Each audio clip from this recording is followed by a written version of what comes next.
Hello and welcome. Today I'm going to show you how to make chile colorado flour tortillas. Friends, this is a recipe you don't want to miss, and it's a lot easier than the salsa verde flour tortillas. So if you've made any of our recipes before, this is one that you're going to be able to perfect.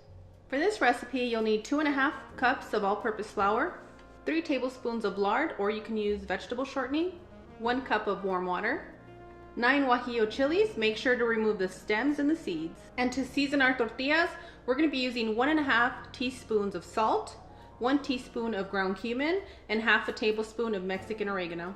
I'm going to start off by removing the stems and the seeds and placing our chiles into the blender. Add your salt, ground cumin, and for those of you that don't like ground cumin, you can skip it, but for those of you that love it, you're going to absolutely love it in here. Your Mexican oregano. And now we're gonna blend until smooth. My Vitamix seems to be out of commission, friends, so she's gonna go on vacation while she gets repaired. So we're gonna use our Foodie Ninja blender to blend our chiles, which is perfect because a lot of you have these and they're just so much easier to use. And boom, done. Place your burner on a medium heat and add your blended ingredients. Once you can smell that your chili is roasting, go ahead and turn it off. You do not want to burn this part. After about 25 to 30 seconds, you're going to remove your pan from the heat and we're going to get started on making our tortillas. Add your 2.5 cups of all-purpose flour to your bowl, and then you're going to add your chili blend.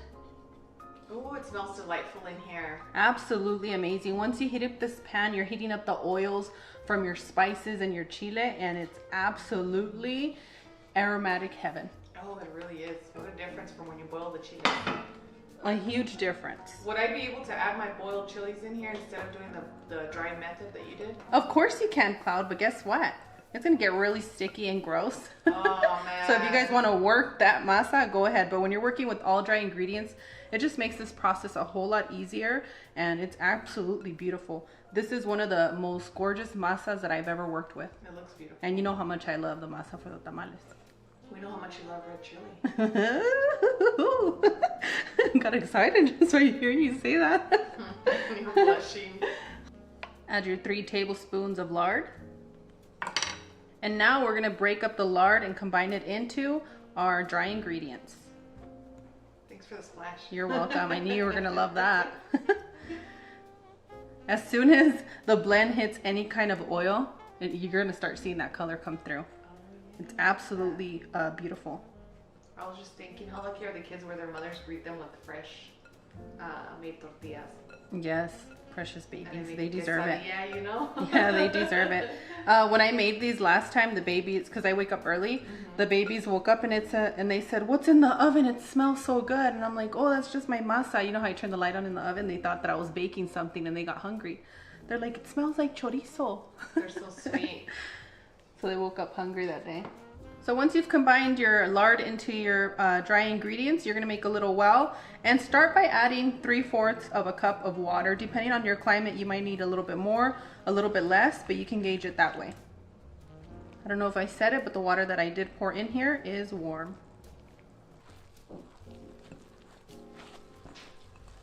Okay, I'm just about done combining our ingredients, and you're gonna notice a lot of you are gonna be like, "Oh, Steph, it's not sticking to my hand." This dough is absolutely amazing. If you want this to be your starter tortilla recipe, I definitely guarantee it. A lot of you have a difficult time and don't know when you need to add a little bit more water. Right now would be the time to add a little bit more water. Just because you have all that flour down there? I know that if that flour down there needs to be hydrated, I still need to hydrate a lot of this masa.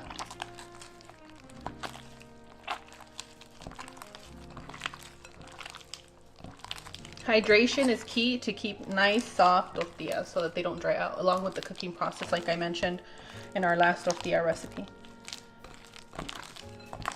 And you're going to continue kneading your dough until it's not sticky. If after 4 minutes you're kneading it's still sticky, you can sprinkle a little bit of flour, and by a little bit I mean about half a tablespoon, and start slowly, okay? And don't be scared of your masa. Get in here. Knead it. You're an industrial machine.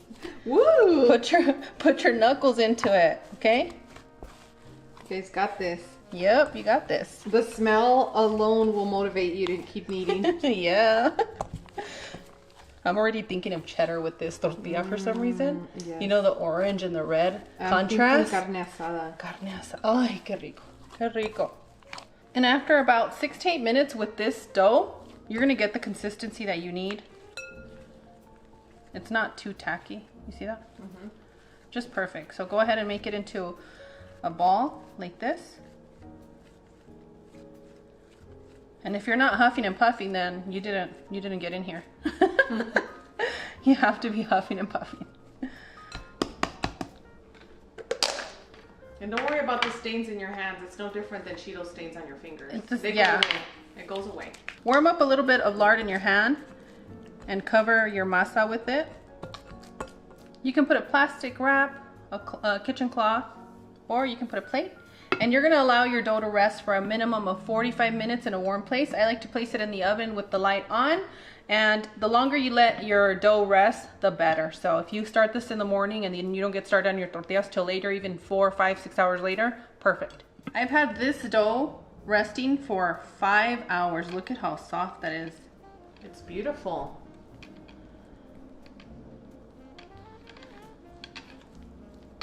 And now we're gonna start making our tortilla balls.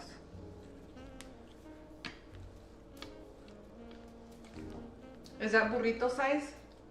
These are house burrito size. Don't be thinking it's your taco shop, okay? Don't play. You said calm Don't down. get too excited talking about burritos because we get ourselves in trouble with that. Yeah. I got sent to HR because of a burrito. Yep, Cloud got sent to HR for burritos. In my personal life, you guys. It was innocent, but somebody so took it too far. You know who you are. Yep. We still pray for you. Don't worry. I actually do. I actually do.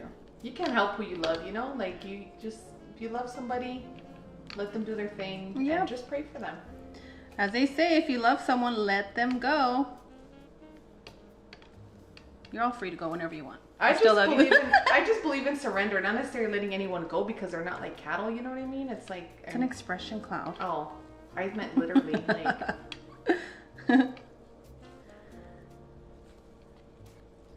You're like, no te rías de mí. Me? Yeah, no, I laugh at myself. That's how you get through. Maybe it's a cultural thing. Yep, it is for us. Pretty exact. You're gonna get a dozen of tortillas, okay?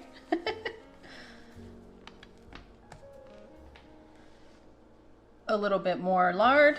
Warm it up in your hands. Put it over your tortillas. That way they don't dry out. For this batch, I did use a plastic wrap, so I'm just gonna use the same one and place it over my tortilla balls, and we're gonna get started on stretching our tortillas. Grab one of your masa balls. To some all-purpose flour, you wanna dip your masa ball just like this. And I like to press the edges. The longer you allow your dough to rest, the smoother it's gonna go for you, okay? I don't know, I've been doing that recently and I love it.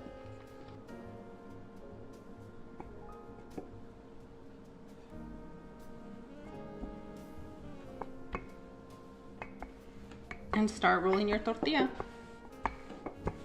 Do your stretch like a big huarache.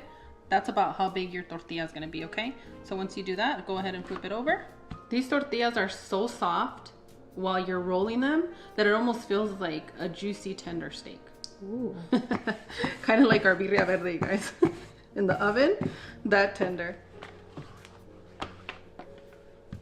You are gonna have to dust your rolling pin a few times while rolling your tortillas, and that's okay. If you see any of the flour, it'll be fine. That's why sometimes with this recipe you have to hydrate it properly, or else when you're doing this part, that's the part that'll end up drying your tortillas too. I hope this small recipe of tortillas is inspiring you to get in that kitchen. Start building memories with the kids. Saturday mornings, get your coffee and start with the masa, even if they're not helping. They're gonna remember you for making tortillas on Saturdays. And when they miss you, they'll be making tortillas on Saturdays. And they eventually come around. They do, they do. I mean, who doesn't love tortillas?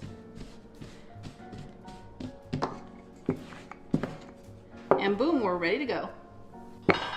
So good. Cloud got the first taste test today. You're gonna notice that with this flour, the dough is so soft that you do get more of the curving.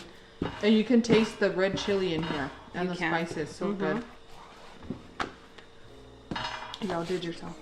Also, when you're roasting your chili, you can get more of the natural oils to come out from your chili, and that's why your blend for your lard has to be exact for this recipe. Gracias, doña. Ready? Ready.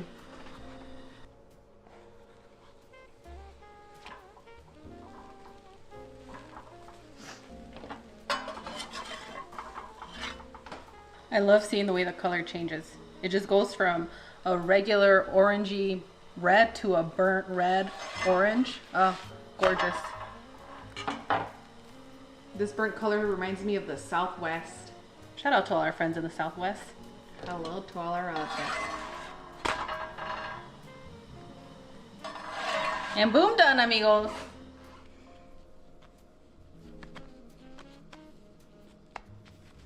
Look at, they are done perfect. You can fold them. They're not gonna crack. Burrito time. You're all set. This is gonna be the best recipe for you to make if this is your first time making tortillas. The dough is so forgiving for your sweet little hands. I'm telling you, if you're gonna make a tortilla recipe, this is gonna be it. And you don't have to butter every single tortilla. We just do this, it's a comfort thing, you know? Just get it right off the pan and butter it up. For some reason, it does have to be the whole stick of butter for me.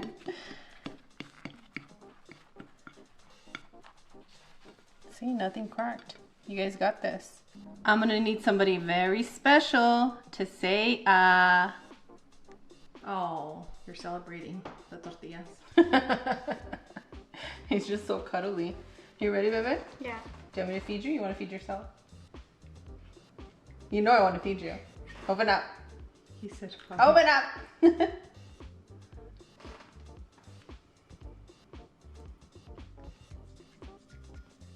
I asked him, I said, I want to know what your favorite tortillas are. And he's going to say it right in front of you guys. He's a little bit on the spot right now.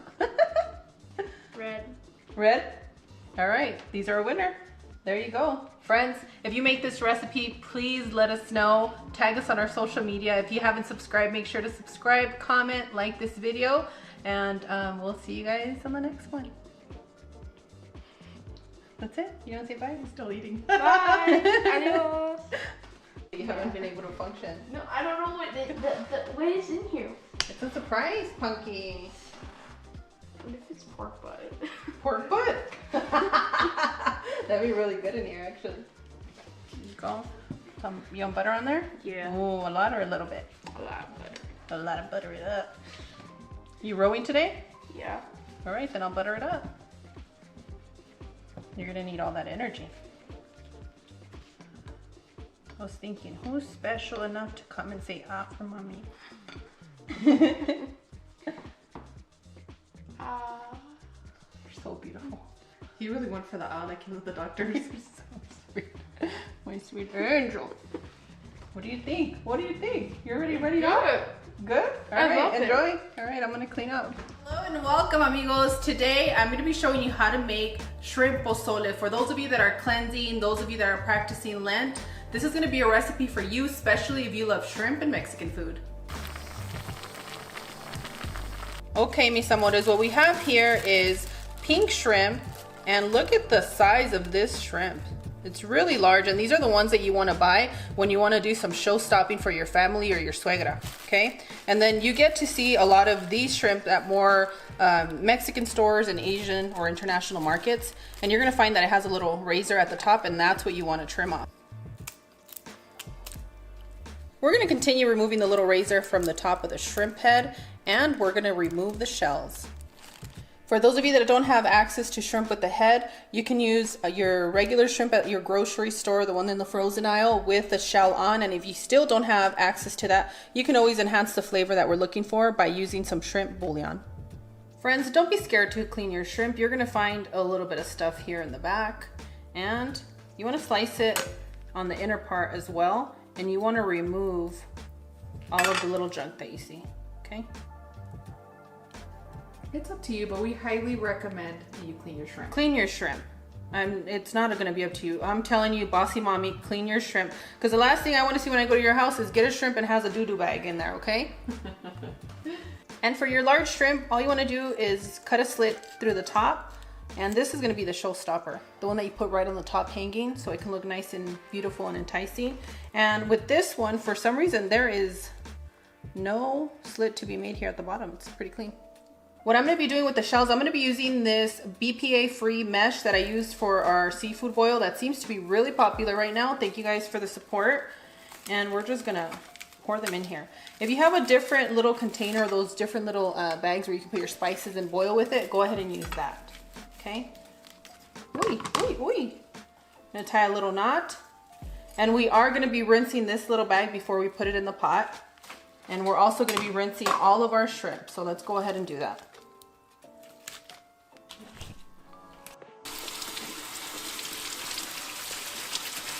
So give that a good rinse, just like this. Any excess dirt or little things can get washed out through here. We don't want that in our broth. Want a nice, clean, delicious broth. And we want to do the same thing with our shrimp. Just give that a real quick rinse, be gentle, and make sure that it is cold water that you're rinsing with, okay? And with your fingertips, you kind of want to caress it. Gives it a little exfoliation.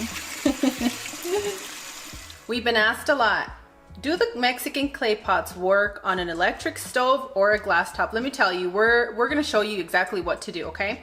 So you're going to use a diffuser, whether you're using an electric or a glass top. The reason we're going to use that is because if you just put this clay pot right on that heat, it's going to get stuck. There's no movement. For example, when you're using gas, there's a lot of movement in there. And with the glass top and the electric stove, you don't get that. So you do need to have a diffuser, which Cloud will link in the description for you. And we're also going to be linking where we purchased this pot, which seems to be that all of you guys sold them out. So I think they're sold out, and something that the diffuser is going to do is going to help distribute the heat evenly. Correct. Thank you, Cloud, for your help. So what we're going to do is we're going to place our clay pot and we're going to bring our water to a boil. The other thing you want to be careful if you're using a glass top is that the clay pots are heavy. So you run a risk of cracking your glass top, and that's a risk that I'm willing to take for you guys. I hope you love me for it. Well, you're also being very gentle. Yeah, be very, very gentle. And this won't be cooking for such a long time, so it's not like you're cooking a whole pozole in here with the pork or anything like that. This will be a quick soup for you guys that's going to keep you nice and happy. And honestly, if you're cooking in a clay pot, it just tastes better. I agree. To your pot, you want to start off with 60 cups of warm water. You can bring it up to a boil. It's going to take longer, but I like using the kettle. It just gets things done a lot faster. Add your shrimp shells, add 2 garlic bulbs, 1 large onion, and if you have medium onions, go ahead and use 2. Add 1 tablespoon of salt. You're gonna add 15 bay leaves, and I have 15 here. Some of them are broken, some of them are full, so anywhere from 10 to 15 bay leaves is what you'll need for this recipe. So while this comes to a complete boil, we're gonna blend our chiles. To your blender, you want to add your chilies with about 1 cup or 2 of water, just enough to get a good smooth blend. And are those chilies de-seeded? Yes, I removed the seeds and the stems. Since I'm using a high power blender, I'm going to be careful when I blend. So what you want to do is you want to start slow and then pick up the speed, because I have broken an engine for a Vitamix before by just putting it on blast. So you guys paid a lot for this product. Take care of it. Lessons learned. Yeah, I mean, it was one of the old school ones. I loved it, and I didn't buy another one for a long time, but then I figured out that I was blasting it right from the start. And take it easy. Warm up the engine. And boom, done. I heard you guys were talking about me with your tias and your moms behind my back, amigas. Oh, please, you've never hit anyone with a spoon or a chancla. Calm down. No, but my Filipino friends have. Oh my gosh. Mexican moms and, you know. Pour your blended sauce. If you're using a low-powered blender, go ahead and strain it right into the broth. I used a large can of hominy, and that's what we're gonna pour right on in. Sorry, friends, I don't have time to do the nixtamalization. If you are seafood lovers and you love that shrimp flavor, go ahead and use the shrimp bouillon. But if you have picky eaters at home and you still want to enjoy your seafood and you don't want anybody complaining, use chicken bouillon for the broth. And that's what I'm going to do today. My kids are like, we don't want the shrimp broth today. So that's exactly what they sound like. I don't want it. And you're going to need to use about 5 to 6 tablespoons of your bouillon, whatever you chose to go with. And after about 10 to 15 minutes, you want to come and taste the broth. If you need to adjust with a little bit more flavoring, go ahead and do that. I know that we've all been through a lot and our taste buds have changed, so go ahead and adjust to taste. Continue to cook your pozole for about 20 to 25 minutes or until your hominy is nice and soft. So once your hominy is nice and soft, you want to get about 2 tablespoons of Mexican oregano. If you're not too fond of it, you can use a little bit less, but definitely add a sprinkle. It adds really good flavor. Add that in. Okay, what do you do with that? We're gonna remove our shrimp baggie and give that a good gentle mix in a circular motion. And now it's time to add all of our shrimp. I have my burner on a high heat. I want this to boil when I add the shrimp so it can get them nice and cooked, soft, gentle, just like Cloud likes them. Place the lid over your pot and continue to cook for another 5 to 8 minutes. And boom, done, amigos. We are ready to serve. This looks so good. I'm so excited to eat this. What I love is that you get a very clean broth. Look at that.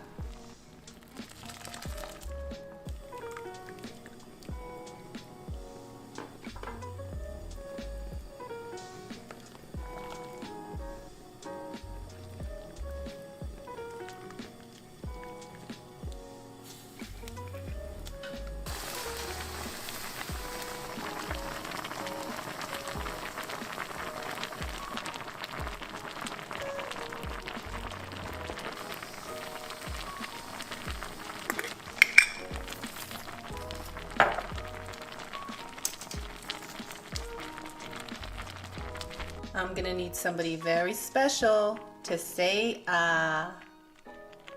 Buen provecho, mi amor. Thank you. I'm gonna be very careful. This is popping hot. I'm using one of our Korean bowls so that this stays nice and hot while we're eating. It's gonna be spectacular.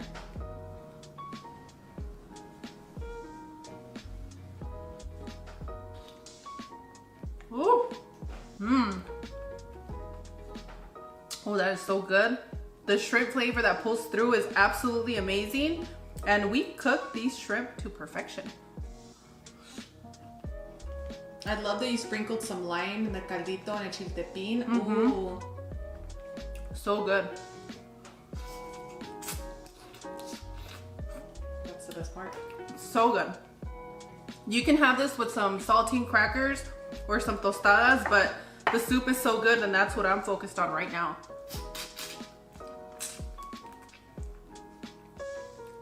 Do you have any tips for us? Yes, this is very hot and steamy. Just like I you. do. Oh, okay, thank you. I do have a few tips for you. If you end up using bay leaves that are really strong, you have the possibility of making your soup bitter. So go with 10 if you can smell it when you open your package. And if it's lacking a little bit of that bay leaf scent, go ahead and toast them for a few minutes, maybe about 30 seconds, not minutes, and use 15 of them. That's gonna help you guys out. Other than that, you guys are good to go. Just make sure to cook your hominy to a soft consistency and boom, done. Now, you all need to look away because this is gonna get dangerous for you. It's Sister Shrimp Pozole time. It really is. When we eat seafood, we chat, we have a really good time, and we hope you guys enjoy the time spent with us today. We love Yeah, y'all. I'm getting romantic. It's seafood. Ah! Hello and welcome Welcome amigos. Today I'm going to show you how to make a fruit salad cake. For this recipe you'll need 2.5 cups of all-purpose flour, 1 tablespoon of baking powder, 1 cup of sugar, 3 large eggs, half a cup of milk, half a cup of oil, half a cup of condensed milk, 1.5 tablespoons of Mexican vanilla blend, half a teaspoon of salt, 2 cups of heavy whipping cream, and half a cup of sugar. And if you don't have these 2 items, not to worry, guess what? I'm gonna make it easy for you today. You can use some Cool Whip. You'll need 1 small can of fruit cocktail and 2 cups of your small marshmallows. And I know this looks like a big can, that's all I have, so make it comfortable for your home. 4 tablespoons of butter, and about 10 to 12 strawberries to decorate our cake. Optional but not necessary, and I highly recommend it. We're going to use 1 tablespoon of butter extract. We're going to start by sifting 2.5 cups of all-purpose flour. Add 1 tablespoon of baking powder and start sifting. Add your salt, and let's go ahead and set this to the side. To your bowl you want to add your eggs. What kind of sugar are you using? I am using Sulca cane sugar. You can find it in a big pack at your Mexican markets, your local grocery stores, and I absolutely love it. Go ahead and add your 1 cup of sugar to your eggs. I'm going to be using a handheld mixer, and I'm going to be using our beater attachment. So if you guys are using this on your stand mixer, go ahead and use your paddle, and that should take you about a minute. If you're doing this by hand, you can be there anywhere from 4 to 6 minutes.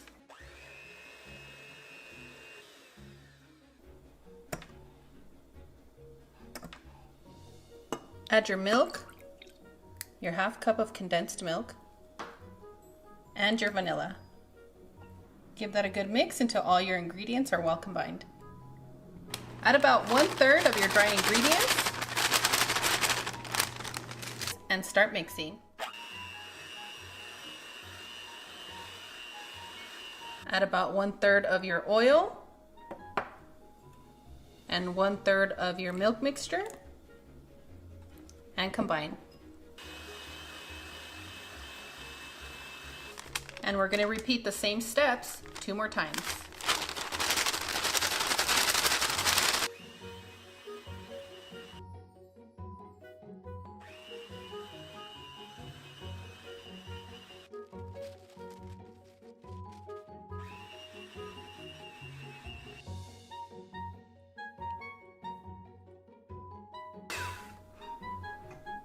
And boom, done.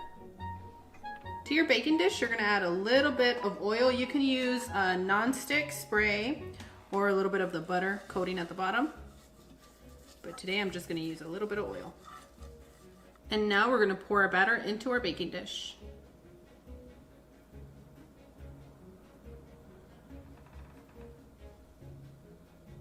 I love that ribbon effect. Makes me so happy.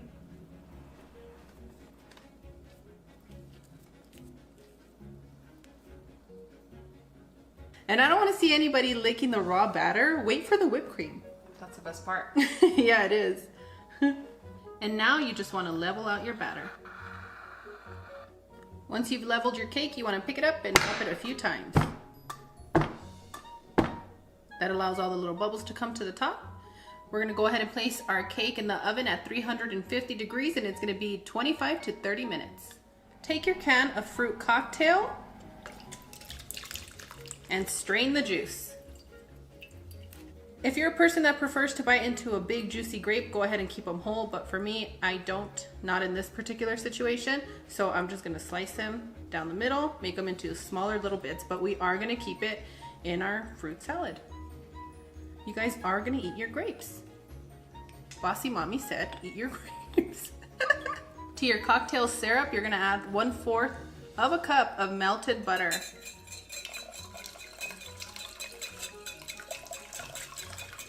And whisk, whisk, whisk your day away, amigos. Whisk it up and shake it.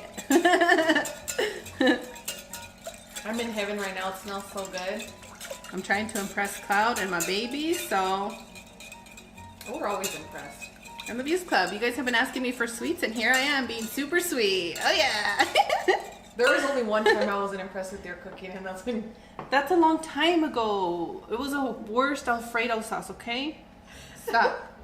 The OGs that have been here know. They know about the Alfredo sauce. Ignore cloud and go ahead and add, before I forget it, your butter extract. And as I mentioned, it's not necessary, but it feels so good. It makes a difference. It does make a difference. Add 2 cups of heavy whipping cream and half a cup of sugar. No se piquen. Do you guys know what that means? No se pique? Mm-hmm. Yeah, I do, unfortunately. Okay, tell our friends what no se piquen means. It means not to get carried away. Don't get carried away. Don't overindulge, okay? There's sweetness here, there's sweetness there. Take it easy. It smells so good in here, man. Es que traigo mis botas ahora. Folks, it smells great.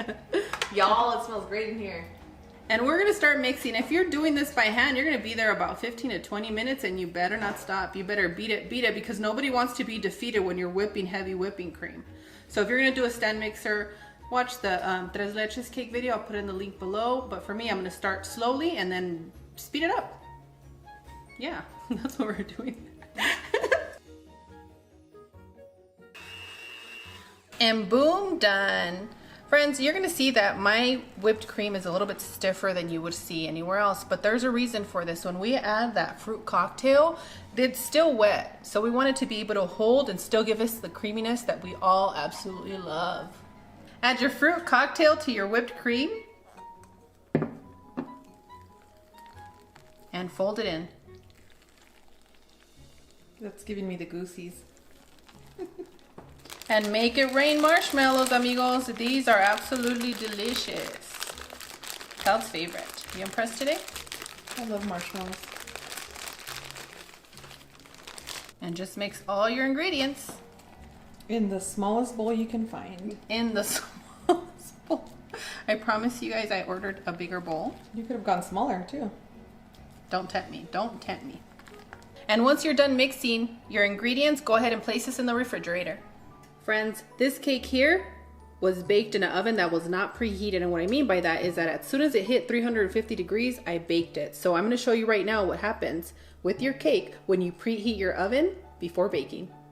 And this cake here has been baked in an oven that has been preheated for a minimum of 30 minutes. So if you want the nice fluffy cake that's just barely almost going to peek out of your baking dish, go ahead and preheat your oven, wait 30 minutes, and then place your cake in the oven. I do find that it works best when it's hot to detach the cake from the sides. And you will notice that when you preheat your oven properly, you do have a little bit more of a toasty color at the top. Just absolutely beautiful. I've taken my cake out of the oven. I've allowed it to cool, and it's been about an hour and 45 minutes. And start poking holes in the cake, kind of like you would your Tres Leches cake. And the reason I'm doing this is because if you're going to serve the same day, this is going to give it a great flavor. But for those of you that are going to keep this in the refrigerator and take a slice one day, wait a few days, this is going to keep your cake nice and moist in the refrigerator. If you don't want to do the butter syrup, you're okay. This cake is moist enough and it's just going to be absolutely perfect with the cream. So it's going to be up to you. I like giving you choices so that you can always make it comfortable for your home. And this time I'm going to say no, use the syrup. She wants a syrup, everybody. And now you're going to pour your buttery syrup. And I'm going to start at the edges because you know those are the crispier parts and I want them soft.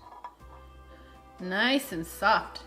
Once you've done that, you're going to place this in your refrigerator for 30 to 45 minutes. We want everything to be super cool. And since my ingredients here were room temperature, because I didn't want the butter to get cold with the syrup, we're going to place this in the refrigerator. So make some space. Once your cake has cooled, it's time to add your fruit salad. Yummy, yummy. Yummy, yummy. Since this cake is sticky, you want to place your fruit salad into little segments because you don't want to lift it back up from the cake. And now it's time to spread.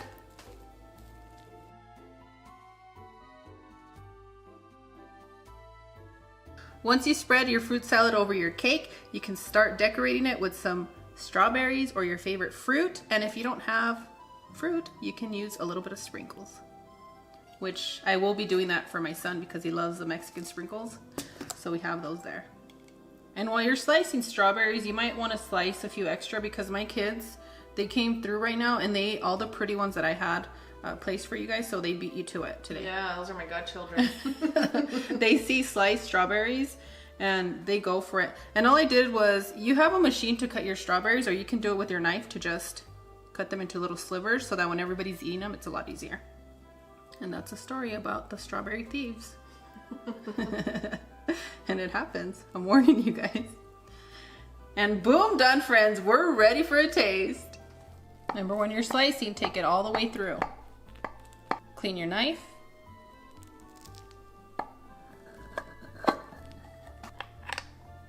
And boom, done. Who's ready for a bite?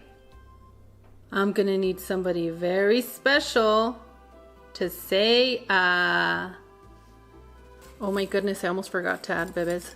Little sprinkles in here. Just makes the kids so happy. Buen provecho.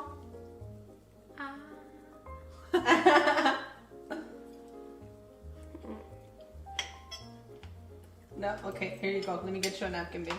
Oh, I dig the wet sponge. You dig the wet sponge, okay? It has like a taste of tres leches, but you put like, instead of like the same strawberries, you put it with different ingredients, and I like that about this. Do you like Wet. that? Do you like it more soaked, or is this a perfect soak? This is a perfect soak, I would say. Wow, it sounds like you've been watching a lot of baking. Oh, and you did good with the the oranges. Are these oranges? Peaches. Yeah, peaches, and the And sprinkles give it a good top. Do you want to know what all that fruit is? Is fruit cocktail from a can. Cocktail? From a can? Yep. Do you guys recommend the sprinkles or no sprinkles? I recommend both, but without. It would taste good without sprinkles or with sprinkles. Okay. I recommend sprinkles. Yeah, he does. He loves sprinkles. So if you're gonna use sprinkles, don't sprinkle them on until you're ready to serve. Yep. They're gonna bleed on your whipped cream. You Yeah, done so- eating? Okay. No, we were talking about the cake, so I Oh, put it down. okay. You're So I really put into it this down. conversation. You're so polite. I sweetie. liked. What's this? What kind of whipped cream did you use? I used heavy whipping cream and sugar, and then I mixed it until it was nice and fluffy. Ooh, yeah. Do you guys like the fluff? Yeah. So would you guys go with Cool Whip or with Any kind of whipped anything? cream? Will This okay. is Anything good. will work. All And right, this is guys. sponge. So So are he you? said this one. He likes the. You like this the one? fresh whipped cream. Okay. So are you guys gonna be able to make this for the holidays? I might. I don't know how. You can make it. I'm gonna challenge you. I think so. I know what. I don't know. Should we challenge Rebecca to bake the cake? He should. He's good in the All kitchen. right. You're gonna have to make one cake for us. Mhm. Hello and welcome, amigos. Today I'm going to be showing you how to make canned tuna sopes. And if you don't want to use tuna, that's okay. You can use some, let me get them, some mushrooms. And this recipe works great with canned chicken or shredded chicken. So let's go over the ingredients. For this lovely recipe, you'll need 2 cups of maseca. If you don't have maseca, you can use fresh corn masa. 2 cups of cold water, 2 cans of tuna, 2 minced garlics, a small bunch of chopped cilantro, 1 ripe juicy tomato, and half an onion. You can go with purple, yellow, or white. It's not gonna make a difference. It's just gonna enhance the flavor because you're making it comfortable for your home. 3 chopped chipotles with adobo sauce, and 3 tablespoons of tomato sauce. And friends, in life you should have choices. You can choose your choice of oil or butter for this recipe. Half a tablespoon of Mexican oregano, 1 tablespoon of tomato chicken bouillon, 1 teaspoon of black pepper. One of our friends asked us, what type of tomato chicken bouillon do you use? We are using the Nor Select, but as long as it says chicken and tomato, go with that one. For your toppings, we're gonna be using crema fresca, your choice of salsa verde, lime juice, thinly sliced lettuce, and some red radishes. Add 2 heaping cups of maseca to your bowl. Since I want my sopes to be crispy on the outside and soft on the inside, I just need a little bit of extra help, so I'm gonna add half a teaspoon of baking soda. Add your cold water.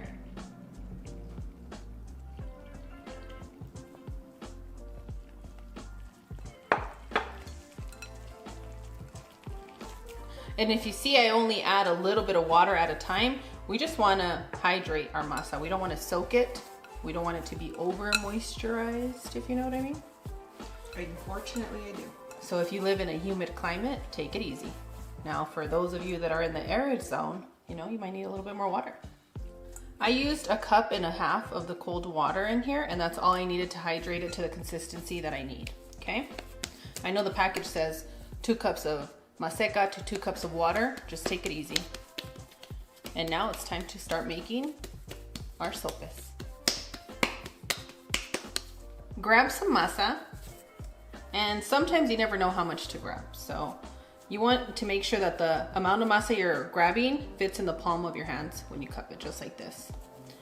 Roll it up. And remember, when you're rolling your masa in your palm like this, it's because you want to smooth out any of the edges or little crevices that you have in there. So if you see any kind of little crack like that, when you press your tortilla, you're gonna see the crack. So at this point, if you see too many of those cracks, you can put a little bit of water on your hands, just dip it into a cup and then smooth it out that way too. So once you have a smooth ball, go ahead and place it in the center of your tortilla press. And if you don't have a tortilla press, that's okay. You can use your cutting board so long as you're using a plastic. And you want to give this a gentle press. It's not going to be as hard as you would for a tortilla because we need these to be a little bit thicker.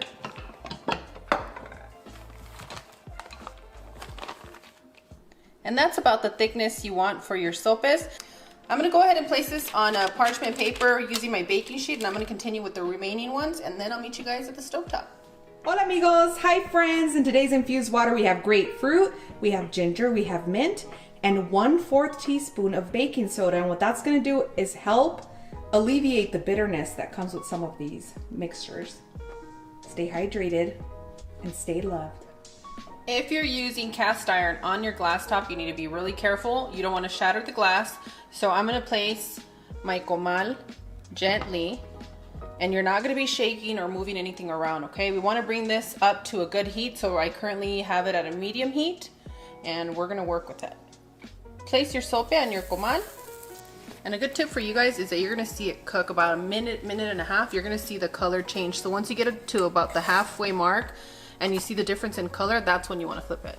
So you end up cooking your sopes about, I want to say 2 minutes, about a minute on each side. Once you flip it, the other side takes a lot less.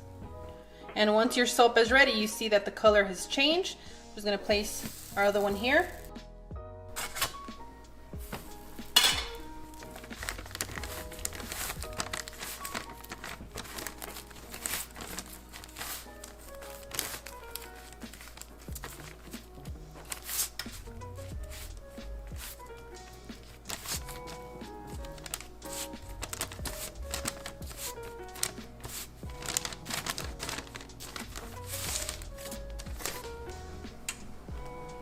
With the wooden chopstick, a wooden spoon, anything wood that's not coated, you're gonna dip it into your oil.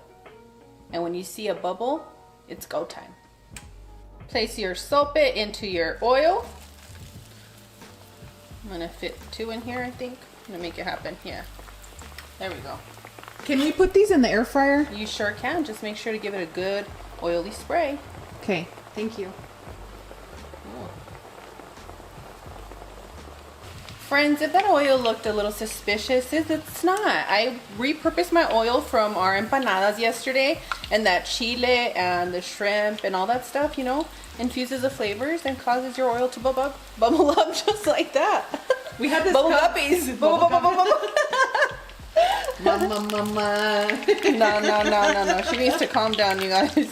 So all you want to do with your sope is fry it for about a minute, minute and a half, okay?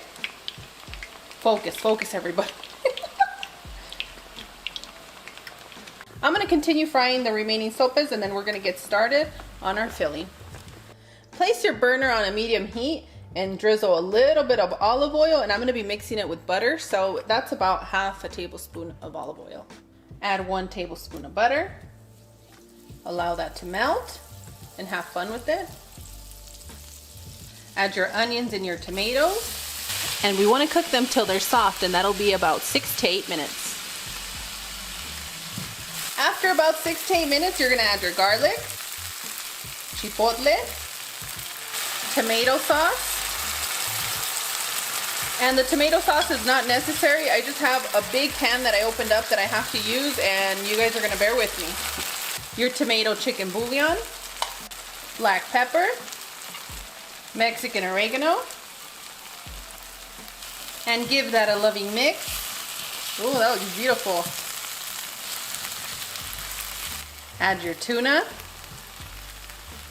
And friends, since everything's so expensive all the time and you want this recipe to stretch, go ahead and add some pre-cooked cubed potatoes. All the teenagers just cheered me on right now, saying, yeah. We love our papas. We love our papas and our papas. And our papitos and our papacitos. We love all of you. And I'm going to continue to cook on a medium-low heat for about 4 minutes, just until all of our flavors combine. And after 4 minutes, you're going to turn off your burner. You're going to sprinkle your cilantro, unless you're a cilantro hater. Give that a loving mix. And we are ready to serve.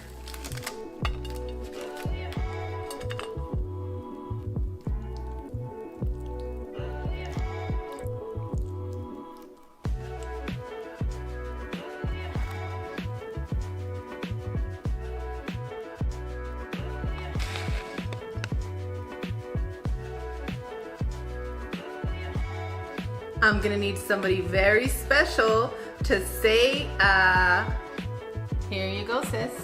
Thank you. Enjoy. How delicious. Buen provecho. Thank you. These are delightful. Yeah, definitely go with potatoes. Ooh, the spice is good in here. Let me clean myself up. And friends, I do have tips for you. It's called drink your water. And the second tip for the recipe is have a lot of fun making this recipe. If you're gonna be serving children or those that don't like spice, don't use all the chipotle, just use the adobo sauce, and that's enough heat to provide the flavor that we need for this recipe. It's absolutely wonderful. It's super easy to make. You can get this done in about 30-35 minutes. Now, if you're a beginner, it might take you an hour, but it's gonna be worth it. Whatever time you spend on it, it's gonna be time well spent. Ooh. This is why I bug you to make this. It's so good. Sure, I can make it myself, but it doesn't taste the same when somebody makes it for you. So, not only am I happy to be back in the kitchen cooking with you guys, to see my sister munching like she is right now, absolutely makes my heart melt. That's what dreams are made of. Good sisters, good family, and a lot of fun. Es que comida en la casa. So good. For our friends that don't know what comida en la casa means, it pretty much means you have food at home, so make it. I hope Claude and I are inspiring you guys to cook at home and balance out eating out and cooking at home.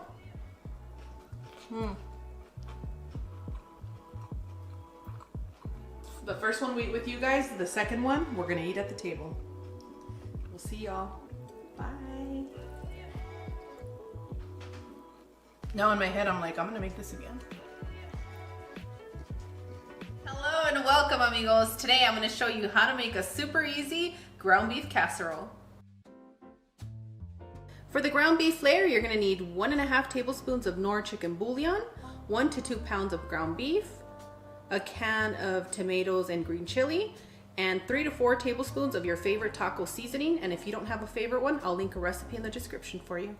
10 to 12 corn tortillas, 2 cups of your pre-cooked Mexican rice, a can of black beans.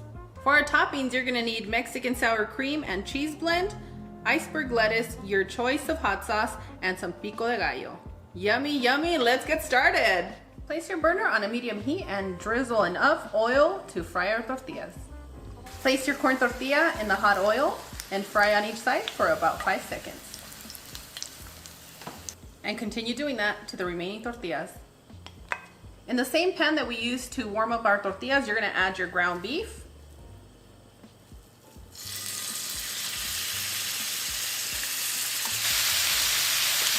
Add 3 tablespoons of your taco seasoning. And remember to adjust depending on the brand that you're using.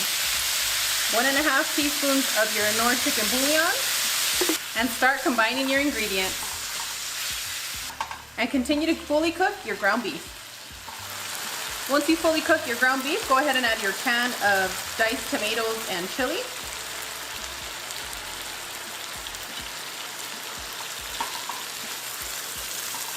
And continue to cook for about 4 minutes just so that our flavors are well combined when we add it to our casserole. And now for my favorite part. Let's start layering our casserole. Our bottom layer is gonna be filled with tortillas, and I'm gonna overlap them because I really wanna have a good bite of a corn tortilla. Yummy, yummy. Our next layer is gonna be our Mexican rice. If you ever have leftover rice, this is gonna be a perfect recipe for you. Save your rice. Save a little bit of rice. And if you have beautiful teenagers that are always hungry, don't be shy with that rice. Fill them up. Our next layer is gonna be our ground beef mixture. And pour the remaining juices all over. You wanna keep them. They're so delicious. And you worked hard for it. Next, you're gonna sprinkle your beans. Next, you wanna add a little bit of cheese. I personally like the cheesy pool and I like the fresh cheese with my lettuce. So it's gonna be up to you if you wanna add this layer of cheese. I highly recommend it. And next, you wanna layer your corn tortillas. And now you're gonna place this in the oven at 400 degrees for about 10 to 15 minutes.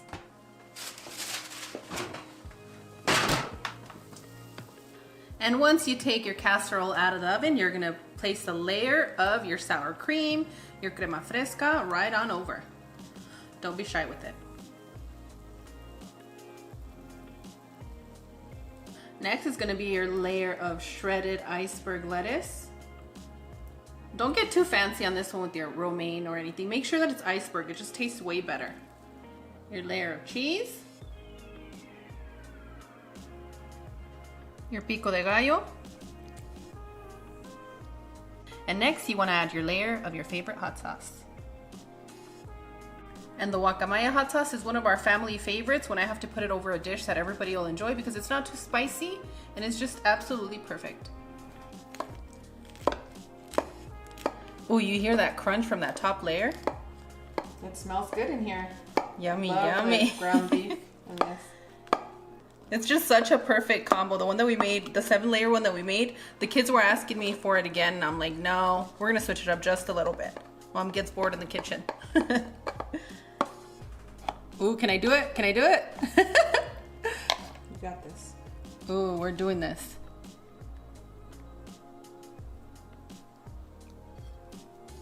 Ta-da! Who's ready for a bite?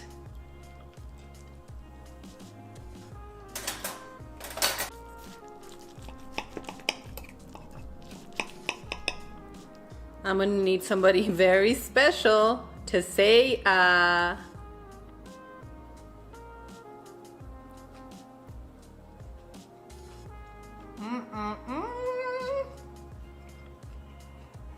That is so good. And friends, my tip to you is have a lot of fun when you're making this recipe, and that's pretty much all you need because it's that easy to make. So good. Hello and welcome, amigos. Today I'm going to be showing you how to make a California burrito casserole. We're going to start off by placing our sliced potatoes in the microwave for 2 minutes. I know, I'm using the microwave again. After 2 minutes, you're going to take your potatoes and you're going to place them into your oil.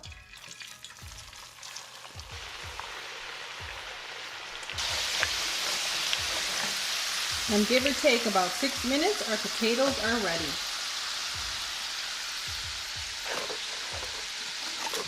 Bebe, can you sprinkle some salt on those potatoes for us?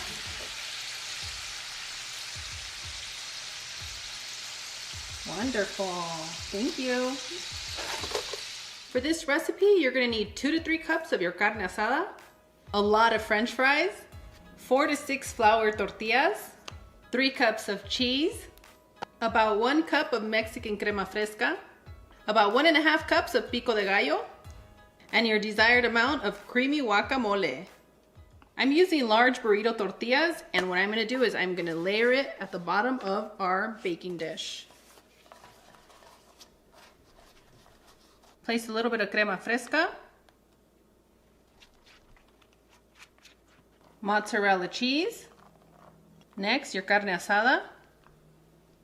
That smells so good, right? Yeah. Woo, who's excited? I am. Layer your French fries. Add another layer of cheese. I mean, who doesn't love cheese pool in their casserole? Raise your hand if you, or say something if you like cheese. I love it. I love it. You guys love it? Yeah. All right, then I'm doing good. Now it's time to seal our casserole. You can fold your tortilla in this way. Just like that. Place your oven at 380 degrees and you're gonna bake for 10 to 15 minutes, okay? The first 10 minutes you're gonna bake with a parchment paper or foil over your baking dish because, you know, flour tortillas will burn quickly. So after the 10 minutes, remove your foil and continue to bake until you get the desired crispiness that you like. Once your California burrito comes out of that oven, you're gonna go ahead and sprinkle some more cheese.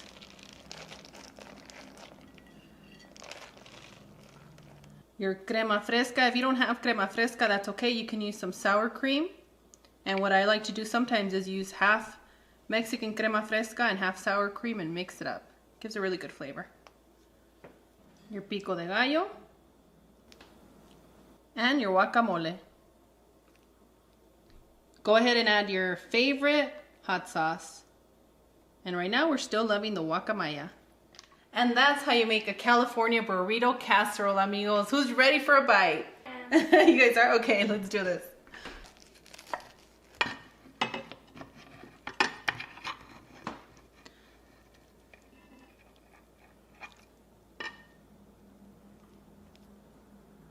Yummy, yummy.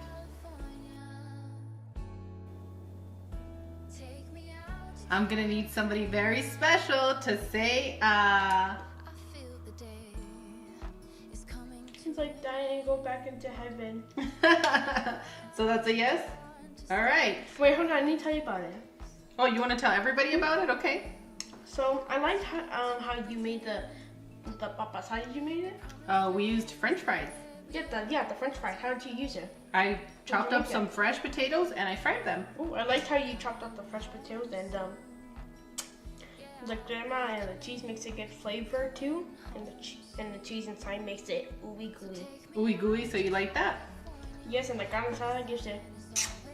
Yeah, the carne asada is fire. And I have somebody else that's very special, but I'm gonna need you to say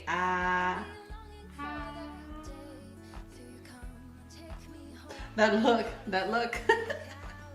Are you okay? Oh. So good. I know you're picky with beef, so do you like it in this style? Okay, as long as it's carne asada. All right, and welcome, amigos. I hope you're having a lovely St. Patrick's Day. Today, we're gonna be making smothered wet burritos in enchilada suiza sauce. And if you love enchilada suizas, you're gonna absolutely love these burritos. For this recipe, you're gonna need 3 to 4 chicken breasts. If you're gonna be using a rotisserie chicken, it's gonna work great for this recipe. All I did was put my chicken breast into an Instant Pot, and I'll leave those directions in the description area for you. So just make sure to shred your chicken. And this is not my favorite thing to do, so I'm gonna hand this over to Cloud so that she can finish shredding her chicken for us. You'll need 2 to 3 cups of chicken broth, burrito size tortilla from your local market. If you want to make these at home, I'll link a recipe in the description area for you. For your sauce, you're going to need 10 to 12 tomatillos, half a bunch of cilantro, half a medium onion, 2 garlic cloves, and it's going to be up to you to drop the spice where you need. Today I'm going to be using 2 jalapenos and half of a serrano that I had left from our previous recipe.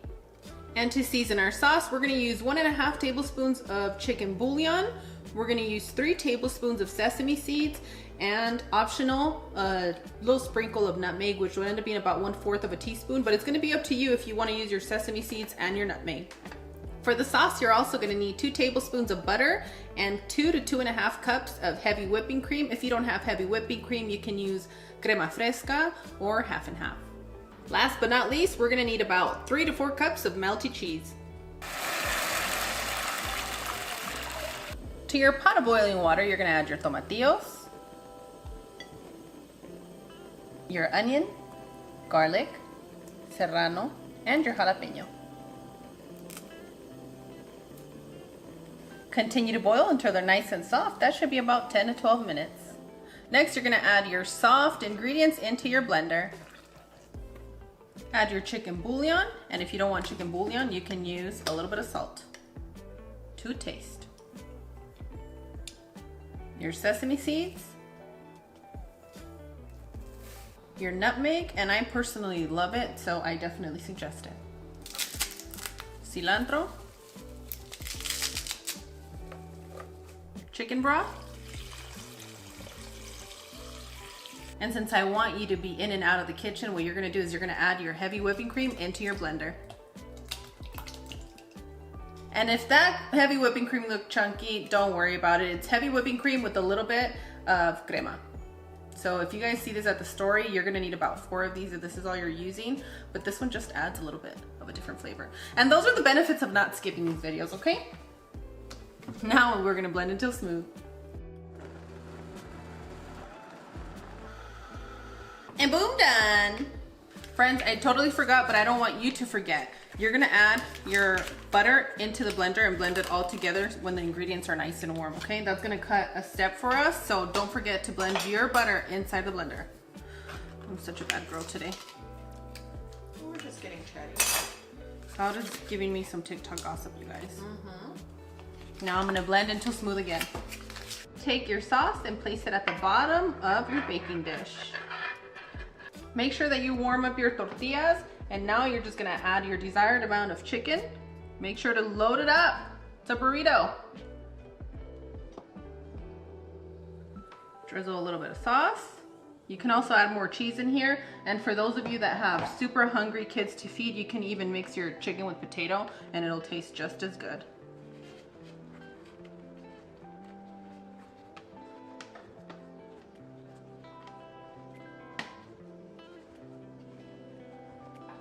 I'm gonna continue with the rest of our burritos. Hang tight. Go ahead and add your sauce, and this recipe is good for about a dozen to about 15 burritos. It's gonna depend on how you fold them and how much you fill them up. I'm getting these super wet. Yummy, yummy. Usually we thicken the sauce by cooking it before we add it to our baking dish, but this is gonna thicken up in the oven, and it cuts time for you guys that are super busy and still wanna eat super delicious. Next, add your cheese. And now you're gonna place this in the oven. You're gonna bake at 380 degrees for about 15 to 20 minutes until you see all that sauce bubbling on the sides. For those of you that need to stretch the recipe, all I have here is about 1 chicken breast, 1 potato, half of a poblano pepper, 1 tomato, and onions. And you can fill your wet burrito with this combination, and boom, done.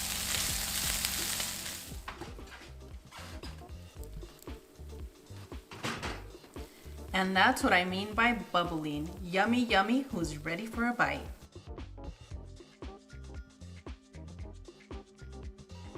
With the remaining sauce, you can continue to cook it down, and then you can place it in your freezer once it cools for a recipe that's gonna be super easy for you later on in the week. Or you can do what I'm gonna do today. I cooked it down, I'm gonna put it at the bottom of the plate, and then I'm gonna serve our wet smothered burritos on top.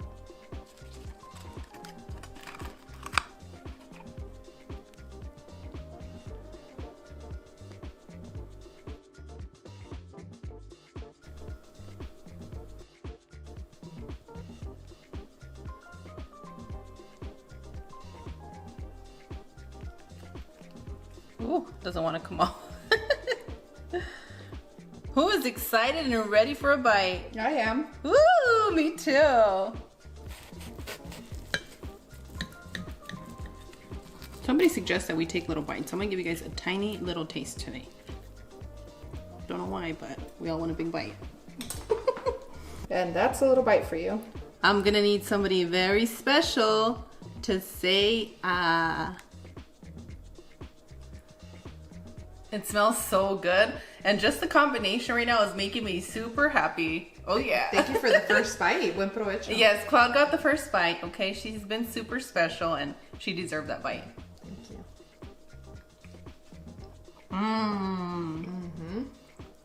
And friends, I do have a tip for you if you guys didn't see it. By me wanting to make a faster recipe so that you guys can eat good at home, I realized that Our smothered burritos taste a lot better if you don't pre-cook your sauce before you add it into your baking dish like we have in the previous smothered burrito recipes. Definitely don't do that anymore, even if you see those recipes. This sauce is absolutely amazing, and I'm gonna dare to say it. This is my favorite and the best smothered wet burritos that I have made. I agree. Hands down. So, so good. Ooh. Hello and welcome, amigos. Today I'm gonna be showing you how to make tacos al vapor, casserole style. For this recipe, you'll need refried beans, your choice of corn tortillas, your choice of cheese. Today we are using finely shredded cheddar cheese. Your choice of hot sauce, it can be boiled or fresh or even canned salsa. Just make sure that you blend it till smooth. Thinly sliced onion, shredded lettuce, a can of pickled jalapenos. And the reason for that is not only for the jalapenos that we want to bite when we're eating our taco, but we also need the juice that's in there. But if you don't want to use that, that's okay. You'll need 1 cup of water. To your hot oil, you want to add your corn tortilla, and you're going to cook it on each side for about 5 seconds, okay?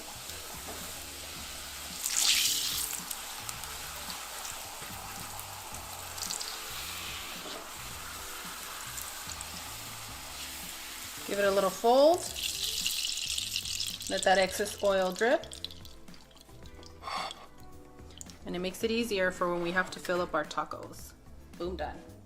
Optional but not necessary, I'm gonna be using some waxed patty papers, and they're just gonna be easy to just grab and go, because sometimes if these over steam, they fall apart, and we don't want any of that, okay?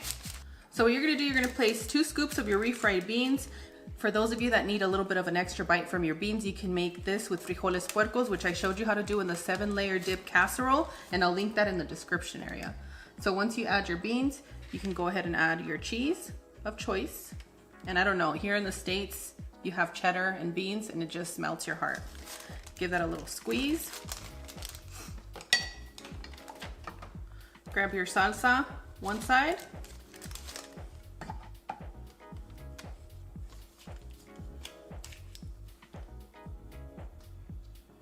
And down the middle. Oh, I hope I get this one. You pick up scoops just like your mother. You guys are so generous.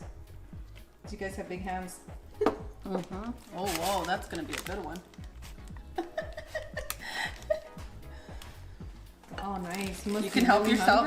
Oh, let me help It's you. okay, Ready? babe. Look at. You can even do it this way, and you're set. See? There you go. Nice. I'm all in your way here. We're doing some dancing, but just let me move out of your way. You put salsita in there? Yeah.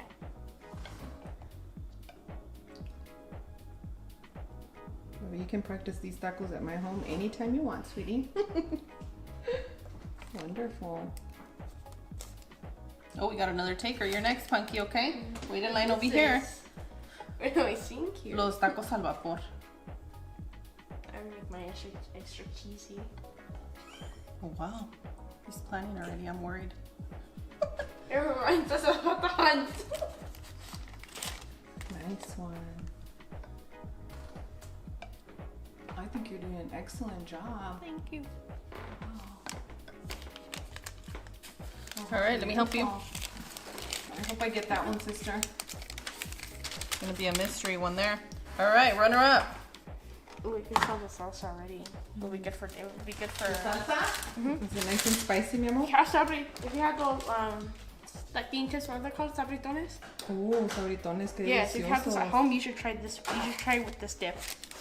Pues no es dip, mijo, es salsita picosa. Yes, but it can salsa is also dip. Oh, okay. You're right. Yeah.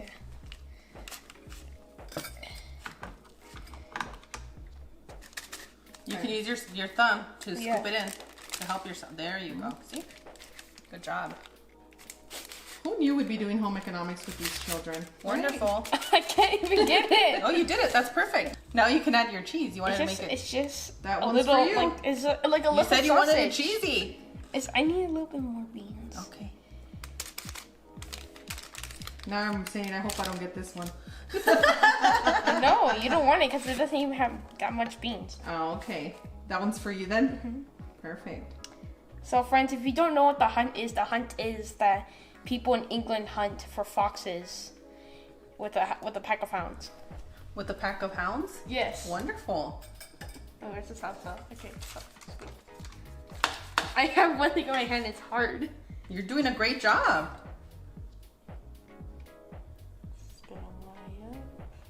Oh no, it's on the beans. Well, they're gonna get mixed up anyways, you're okay. And alright, making my first There you taco. go, beautiful. Wow, sweetie. Oh, Right, and now I do this, right? I didn't think that I'd ever record someone that moves faster than your mother. Well, you won. Right here. thank you, babe. All Okay, right, sweetie. yeah. Okay. We have to finish them up, so hold on just a second. Take your can of jalapeno peppers and get some of that juice. Not everybody likes onions, so that's the reason we're going to place our onions here on the side. Not only are they going to get super soft and delicious, but they're also going to help us produce the steam that we need for these tacos. Oh, because onions retain water? Or they Yes, have a lot of ma'am. water? Yep. And now you're going to add your jalapeno juice over them. Now, if you don't want that extra little spice from the juice, that's okay. You can pour a little bit of water over, okay? It's not too much of a spice. It's a gentle spice. It's a delicious. I mean, you can even put some of your pickle juice on here if you prefer. It's going to be excellent. Don't be shy. I have one family member that doesn't have a preference for cheese, so that's what we're going to do here. Just put a little bit of my onions. And you can do this at home too. You don't have to do the whole casserole. Just get your foil.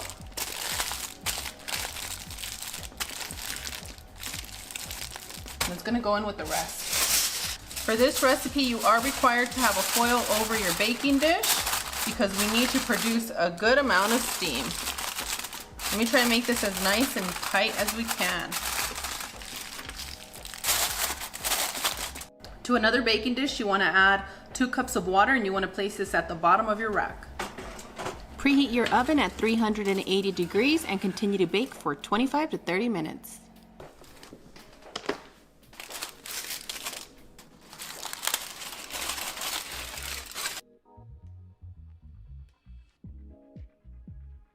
Nobody wants to do dishes, so you can use your deli wax sheets on any kind of paper.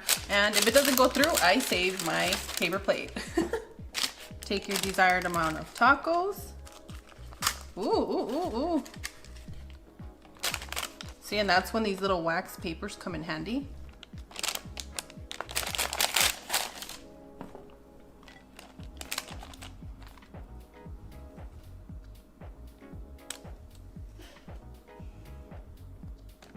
And boom, done, amigos. Who's ready for a bite?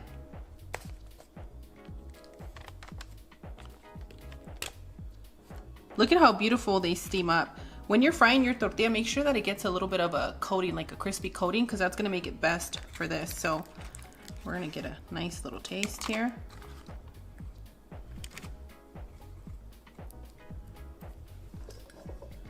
And you can never have enough salsa. I'm gonna need somebody very special to say ah. I think placing your lettuce and your sides right here just makes it for an engaging taco session. Steph, that lettuce is hanging on for dear life. Which one? The one off the plate. Oh, You got same. it. Buen provecho, Mika. Gracias, gracias. Mmm. Ooh, they're hot. Are they steaming hot? They're steaming hot. Vapor means vapor, steam. And depending on the kind of tortillas that you're using, you're gonna see that your tortillas might fall apart. So these little wax papers are perfect for that. What kind of tortillas do you recommend? Ones that are a little bit sturdier? And those sometimes tend to be yellow or white corn depending on your store, right? Like one store, the yellow corn seems to be thicker for me. Oh, this is amazing.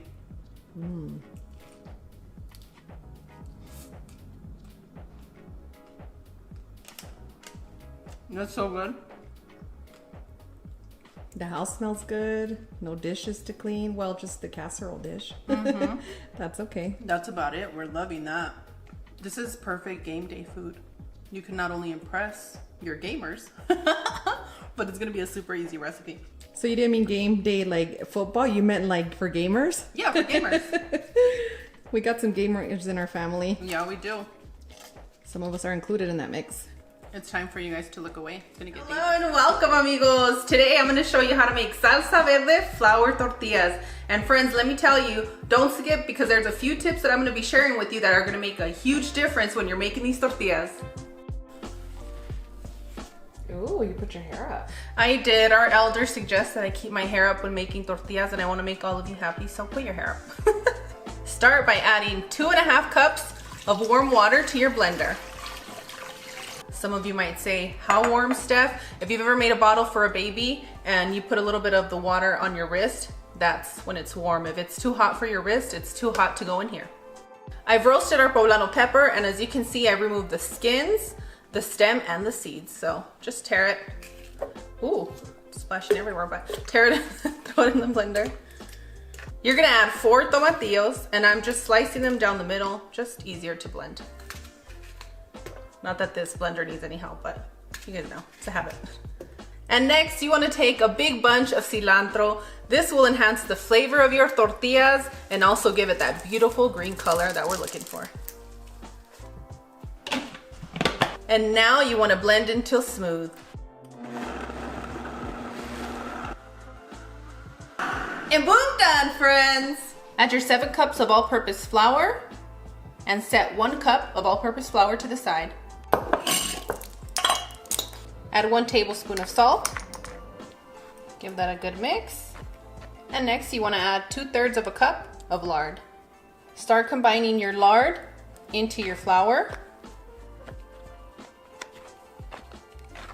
I like to grab the flour and the lard and just give it a good squeeze.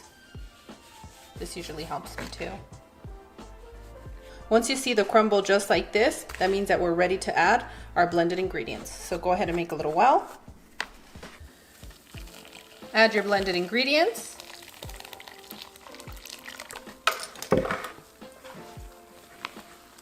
And start combining to the best of your abilities. When you're hydrating your masa, you want to make sure that you mix it for 4 minutes while you're hydrating to get it nice and gooey, just like oatmeal, okay? So once you've done that, you're gonna sprinkle in half of that cup of flour we set to the side, and you're gonna start with that. It's gonna depend on your climate, if you're gonna need more flour, if you're gonna need less.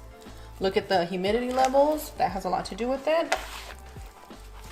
And don't get frustrated when it gets this sticky, okay? I can already feel just by mixing the dough that I needed that other half cup of flour. Now, Steph, how do we get rid of that stickiness? Let me tell you, amigos. You're gonna have to knead it. Whether it's on your stand mixer or by hand, like we're gonna do in just a few minutes. Take about 1/4 cup of flour and sprinkle it on your counter. And release the green machine. No, not your guys' green juice. And now it's time to knead our dough. You can get the stickiness off your hand if you really can't stand it. I think that's what frustrates a lot of people. And don't quit on me. The tortillas are gonna be worth the stickiness. So go ahead and start mixing. For those of you at home that still have a lot of the stickiness going on when you're kneading your flour, you can sprinkle a little bit more flour and start like about 2 tablespoons at a time. Don't go too heavy. Cloud placed a cup of flour for me here. Thank you, sis. And what I'm gonna do is I'm just gonna take a little bit at a time, rub it all around the sides that are all sticky, just like this. And I'm gonna keep kneading, friends. Continue kneading your dough for about 15 minutes or until it's nice and smooth. Is there a particular reason why this dough is stickier than the other doughs? Great question, Cloud. The reason this dough is a bit stickier than the other ones, it's because of the tomatillo. I see. And friends, once your dough gets nice and soft, like this, you can squeeze your hands in it. It's gonna be slightly sticky still, but that's okay. Go ahead and make it into a big ball, just like this. Take everything in. Take some lard. Warm it up Mr. Miyagi style in your hands. And if you guys haven't seen the Karate Kid, I don't know where you've been. Unless it's you, Club Junior, but you guys probably already watched this season with your parents. You want to allow this dough to rest a minimum of 45 minutes in a warm spot. What I'm going to do is I'm going to place it in my bowl, place it in my oven, 0 degrees with the light on. And these are going to be small for taquitos, and these are going to be for more burrito style tortillas. Once you've allowed your dough to rest, it's time to make our tortilla balls. So nice and smooth. And you can see as I'm making the tortilla balls, it's still slightly tacky, and that's okay. Don't worry about it. While you're making your tortilla balls, if you notice that your dough's a little bit dry on the outside, you can just lather your hands with a little bit of lard and start squeezing out your little balls. Take a little bit of lard, warm it up in your hands, and tap all your tortilla balls. We do not want them to dry out. Now you're gonna take one. You have 2 choices. You can either roll them with your hands in a circular motion and get little softies like that, or you can lay your palms flat just like this and roll it up. It's gonna be up to you. Now I'm gonna continue with the remaining tortillas.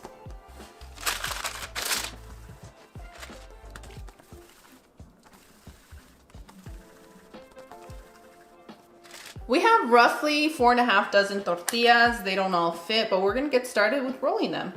So at home, you might end up between 4 and 5, and it's okay. Take your tortilla ball and give it a gentle roll. Press the outer parts just like this.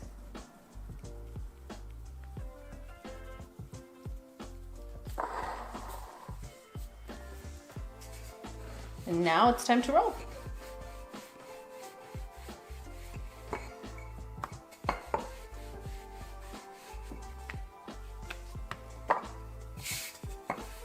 Vroom, vroom, vroom, vroom, vroom. I know some of you like to make square tortillas, and guess what? That's not a problem here in this house. All you want to do is stretch them just like this until you achieve your desired circle. And now we're ready to cook our tortillitas. Make sure your burner is hot. One thing that you're doing at home that's messing up your tortillas and drying them out is that you're overcooking them. You only need about 10 to 12 seconds on each side, and then you do a flip, and boom, done. Are the parts that are not charred on here, are they raw? No, they are fully cooked. It's hot enough. It's just flour we're cooking. This isn't a roast, Cloud. Okay.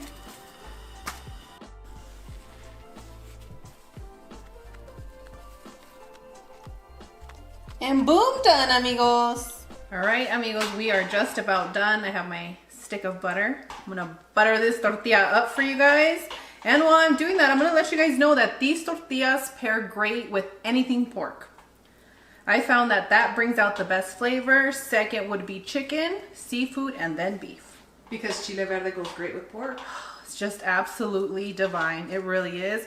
Another thing that I'm gonna share before you guys take this good bite is I have worked this recipe for you. This recipe is more intermediate level. If you haven't made tortillas and this will be your first time, do not start with this recipe. I'll link a recipe in the description area that's gonna help you out. Now, for those of you that are ready to make these tortillas, I found that using 8 tomatillos gave it a better flavor and a little bit more than half of the bunch of cilantro. Ooh, ooh, ooh, it's getting hot in here. Now I'm gonna need somebody very special to say, hurry up and take a bite because my fingers are burning. Thank you, darling. Ooh, ooh, ooh. Oh my gosh. How did you make this taste just like chile verde? Because I've been working this recipe. Ooh. Ooh. Thank you guys for getting us to 900K. Here's to 100,000 more. Woohoo! Friends, if you haven't taken the time to subscribe, go ahead and do so. We enjoy the thumbs up and also reading your comments. Now, some of you don't like to share us and you keep us to yourself, but I think everybody already knows. So go ahead and subscribe and tell everybody you love us. We love you guys. Thank you so much. Bye. You got me blowing kisses now. They deserve it. You deserve it, and you deserve what's coming next. Oh yeah. Hello and welcome, amigos. Today I'm going to show you how to make spaghetti verde in a casserole. For this recipe, you'll need 4 roasted poblanos. Make sure to remove the stems, the seeds, and the roasted skin. Half a bunch of cilantro, 4 garlic cloves, half a white onion, and if you need a little bit of spice, you can use 1 jalapeno or your desired amount of serrano. 1 box of cooked spaghetti, and make sure to save 1 cup of your pasta water. 2 cups of Mexican cream, and if you don't have access to Mexican cream, you can use Mexican sour cream or heavy whipping cream. 2 cups of mozzarella cheese, 1.5 tablespoons of chicken bouillon, and 1 teaspoon of black pepper. And for those of you that like a little bit of crispiness on the top, you can use a little bit of panko like we did in our mac and cheese, which I'll link in our description area. Add your cup of pasta water to your blender. And friends, shout out to our friends in Houston making crema mexicana just like they do in Mexico. H-Town. Oh yeah! We'll see you soon. We'll see you soon, H-Town. Oops, was I supposed to say that? Oh, well, we got excited. Yeah, you'll see us soon.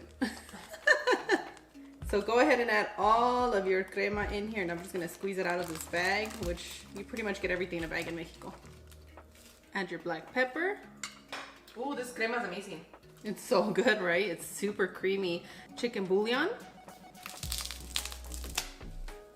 cilantro, jalapeno, garlic, onion, and our dearly beloved roasted poblano. And now you're gonna blend until smooth. And boom, done, amigos. Preheat your oven at 380 degrees. Add your spaghetti. I love noodles like that. It's gonna be so good. Spaghetti just freshly done, you know? Yes. I know I had a lot of the noodles and I'm just like, I feel a little bad because I don't know if I left enough for everybody. You did. And next you're gonna pour your sauce right on over. And it's gonna be a lot easier if you mix your spaghetti right inside your baking dish. Make sure you mix well because we don't want any sticking and we want every single noodle coated with this sauce. And sprinkle your favorite melty cheese. Today I'm using mozzarella, usually like Oaxaca, but I used it up. Love Asadero. H-E-B has a good one. You guys are looking for one. I wish somebody would tell me what the special ice cream flavor of H-E-B is right now. Yes, can you guys tell us what the H-E-B ice cream flavor is of the month, of the season? And I miss Texas so much that we went to Rudy's. And shout out to Rudy's, they really know how to make good barbecue. I recycle my cups, okay? It's not soda. We'll see you soon, Austin. We'll see you guys all soon. Who we need to see soon is San Antonio. We're gonna see them as well. Shout out to our friend Sinister Señorita. You are beautiful. We love you. For those of you that are going to be using panko crumbs for the crispiness, this is a part where you would add it. But since I like to pair our spaghetti verde with crispy chicken, I'm not going to be adding panko to the top. My oven tends to get super hot to the point where it'll burn everything on the top for me here. So what I'm going to do is I'm going to use a parchment paper. You can use a foil.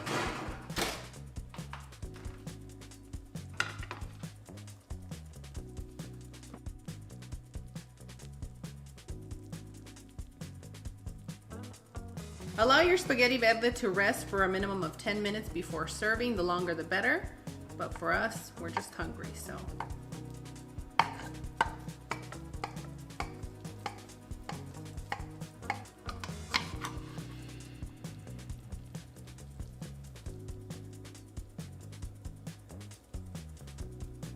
gonna sprinkle some cotija cheese over the top. If you don't have cotija, use a little Parmesan. I'm gonna need somebody very special to say ah.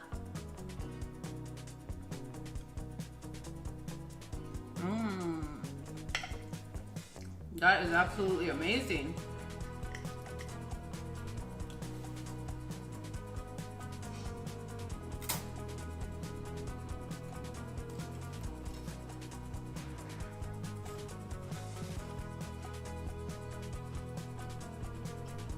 That's so good.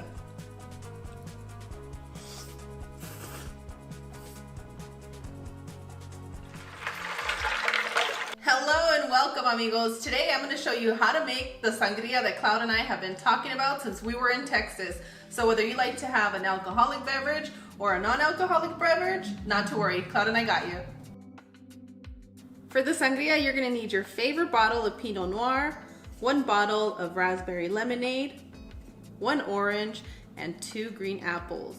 And to keep it nice and fresh, we're going to use the juice of 1 key lime. Let's start off by adding some ice to our container.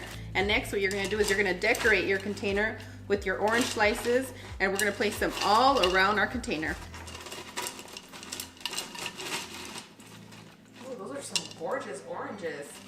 They're really pretty. Ooh. Mother Nature. Does it good. Does it again. And next we're gonna pour our bottle of wine, and you can't be a great casserole mom if you don't engage in, you know, wine every once in a while. When you have the tumbler with your name on it. Yep.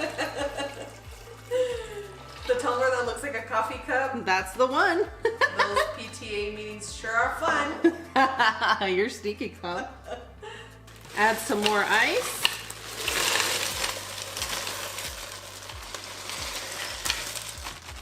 And we do have a story for you how this drink came about. It happened in magical Central Texas. We were watching Netflix one evening, and we were watching You, the show. We ordered pink lemonade from where? From Olive Garden. Oh, that's right, from Olive Garden. And Steph said, hey, I want to create sangria from this. And I said, what?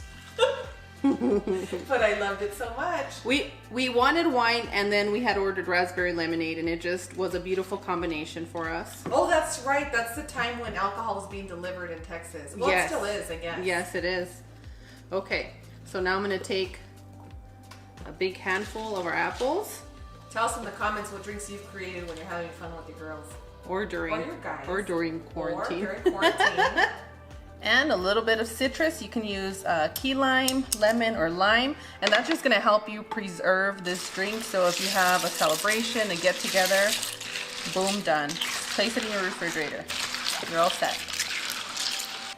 I'm going to need somebody special of drinking age to say ah. And for those of you that require a little bit more sweetness out of your drinks, what you can do is you can use 1/4 cup of sugar, squeeze your lime in there, mix it, and then add it to your drink. You have to dissolve the sugar before you add it to our sangria. For our non-alcoholic sangria, you're gonna need a bottle of your favorite raspberry lemonade, 1 container of 100% grape juice, 1 orange, and 2 green apples. Now, if you don't have access to this lemonade, not to worry. Pick your favorite lemonade from the freezer aisle. It's so easy. Takes less space in your refrigerator, and it's gonna be a boom done. Add your ice and start decorating your container, your vitrolero. What do you call this, Cloud? A jug? Dispenser? Dispenser. It's a dispenser. That's where you hang out by the water coolers, I think. You know, these containers or dispensers have been helping my family drink a lot more water. So that makes me really happy. I hope that they're working out for your family too. That's the same for us at the house. Yeah? Mm-hmm. Makes me happy. See all of you hydrated. We don't need no lizards. Yeah, you can see it in my face. I'm super hydrated. Yeah, me too.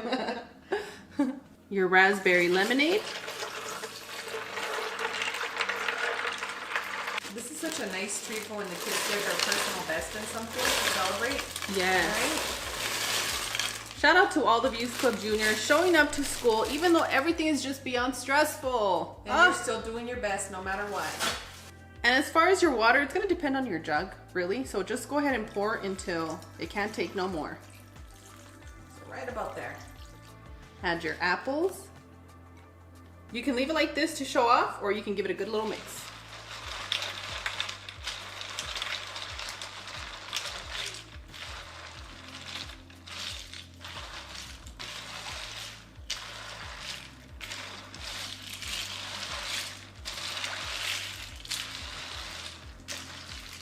So you can keep this at the kids' table, right? Or like, how do you separate one from the kids to not Great kids? question. I'm going to show you right now. Thank you.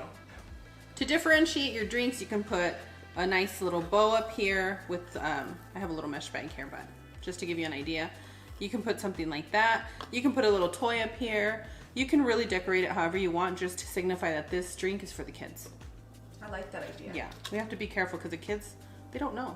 They're very similar in color, so we just want to keep you guys safe out there. Y'all know how to parent. We're just giving you an idea. Yes, my kids already know. They know. And I actually put one in one section where they're used to getting their water, and the adult one is somewhere else. That's true. You do have a designated kids section. I do, and then I usually, for drinks, when there's little kids around, I usually go with mason jars because you can close the top. I love that. All right, let's get a taste. Cheers. Salud.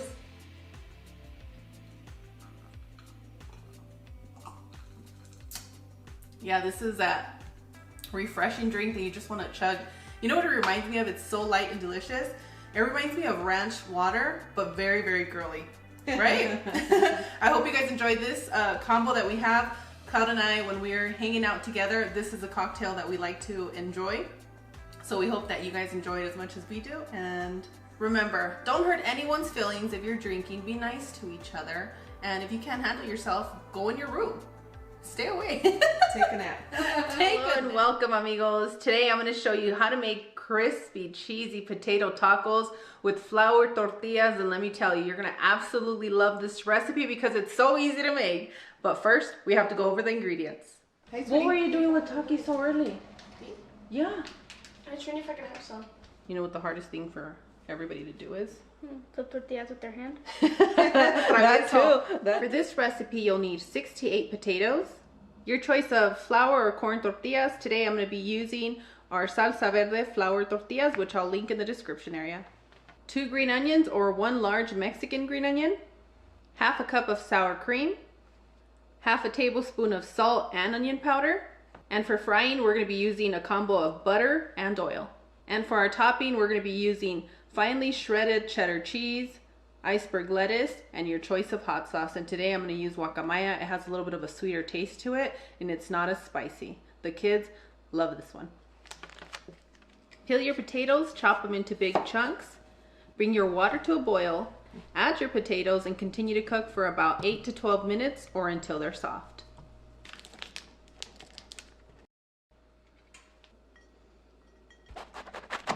You see my fingers are far away from everything? Yes. Can you do that? Yeah. Wow, I wonder when she's gonna graduate you from a butter knife. You ready for the other knife? Yeah. Okay, let's do this. All right, friends, he's gonna slice with the big boy knife. Mom's gonna show you how to hold it. Ready? Keep your fingers away from the blade. Oh, you tucked in those nuggies. I'm gonna have to wrap your hair because the señoras are gonna tell you something about it. And then you're gonna go slightly. We're gonna do it together and then you get to do it on your own, okay? You received a lot of compliments yesterday on our video. Do you want to say thank you? Thank you. Okay.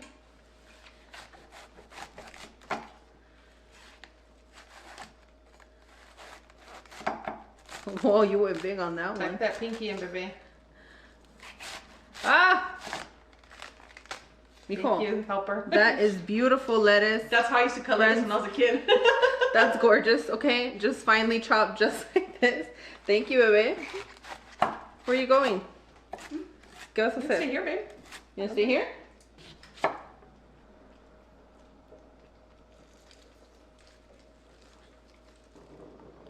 You wanna tell everybody what you're doing? Or what you just did? I cut the lettuce and put some limon on it. And then Oh, I'll check our potatoes. Ah!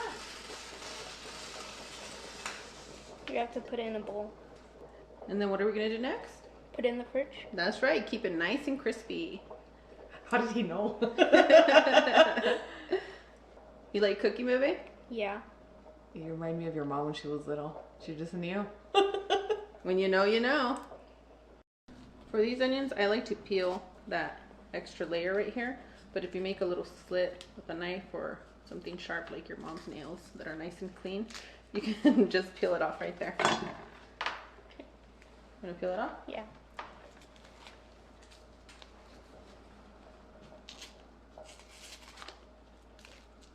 You want to be in the thumbnail with me today? Yeah. Okay. I think the last time that you fully cooked on the channel was when we were in Texas and we made the kale quesadillas. Oh yeah. We haven't made those in a while. We need to get back on it. So I'm going to slice the ends. You can wash these, put them in soup, save it to the side, and want to remove The that little stem? one. But what we want from this recipe is only the green part, so I'm going to save this part here for a different recipe. I'm going to slice that down the middle. Okay. Do you want to use your butter knife for this? Yeah. I think so too. Hold on a second. Then you're going to chop it thinly, as thin as you can, okay? Like that? You can go again. Because we want them to be like sprinkles in our potatoes. So usually if you start from a point right here, do you see this little opening? Yeah. If you put your knife right there and pull it through. Do it one more time so you go all the way in. There we go. All set. You can even do a little bit more on that side. Do you see that opening? Yeah. Okay, right there.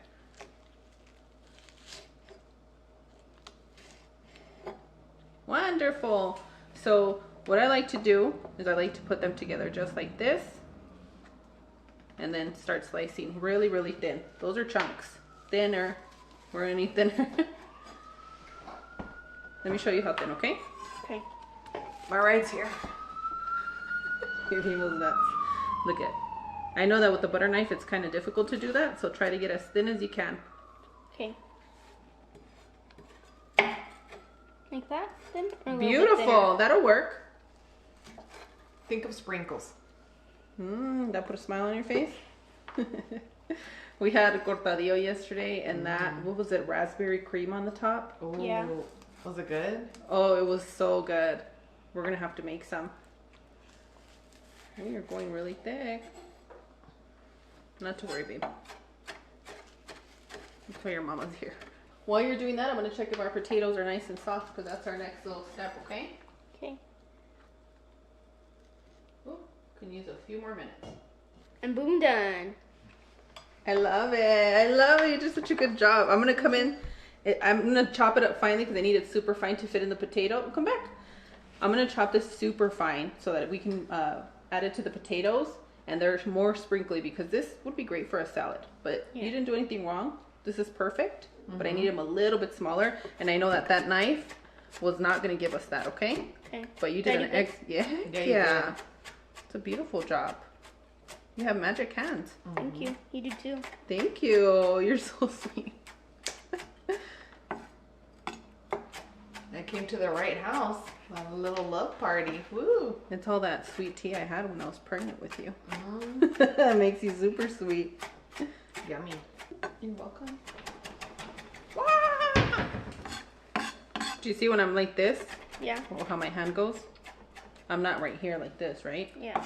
Okay, good job. But you already know all that. Say trick or treat with it. Trick or treat. All right, we're gonna set that to the side and strain our potatoes. Ready for that? Yeah. Okay. You wanna scoop that out? Yeah.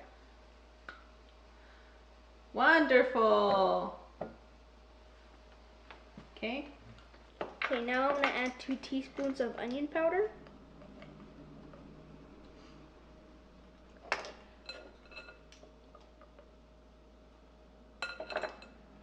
And 1 teaspoon of salt. 2? 2. Yeah. 2 teaspoons of whatever ingredient you're gonna add is gonna be close to half a tablespoon. Okay. There you go. You can open it up all the way.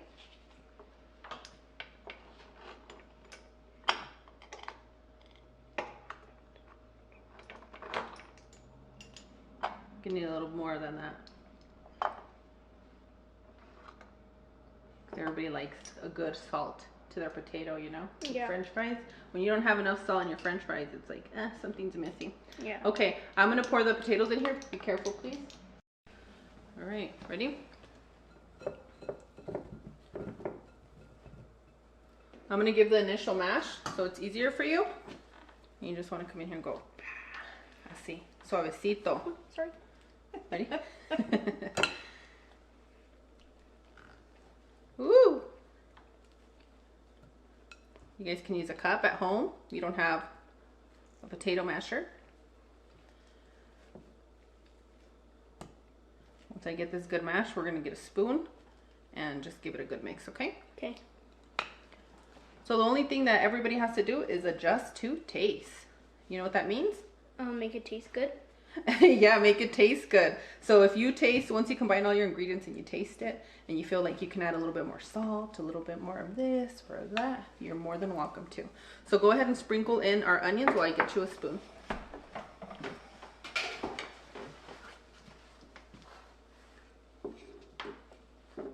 Ooh, delicious.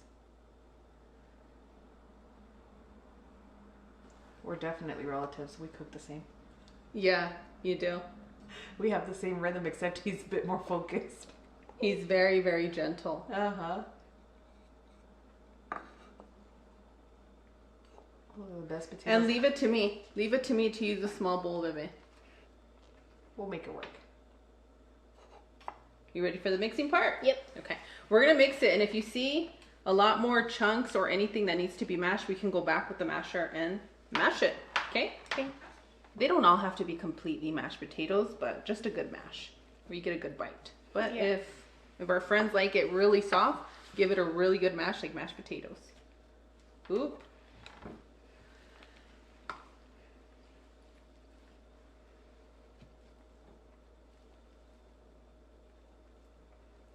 So one of the things that helps me, let me show you, ready? You get the spoon, scoop it all the way in.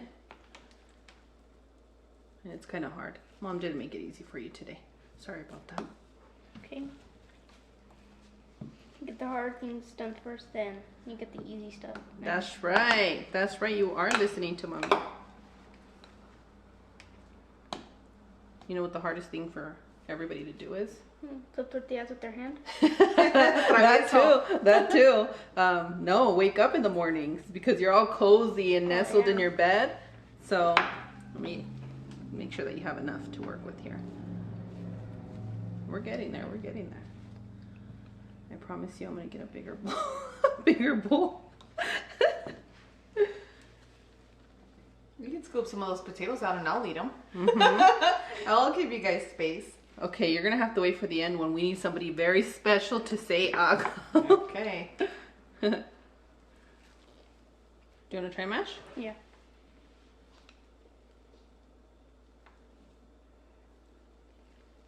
You've been working out? You've been rowing? Right, we got some right here. Need to mash. Wait, do you row? No? You do row. Yeah, I roll. Then why'd you say no? Oh, you meant like professionally. Yeah. That's what you're already thinking. Oh my goodness. Nice to shaman. You're gonna be a pro soon, babe. Thank you. Do you do yoga? Oh, Wow. baby yoga? You guys still do your baby yoga stuff? He just smiles. I know you're not a baby. I know. Do you still do your Tai Chi meditations?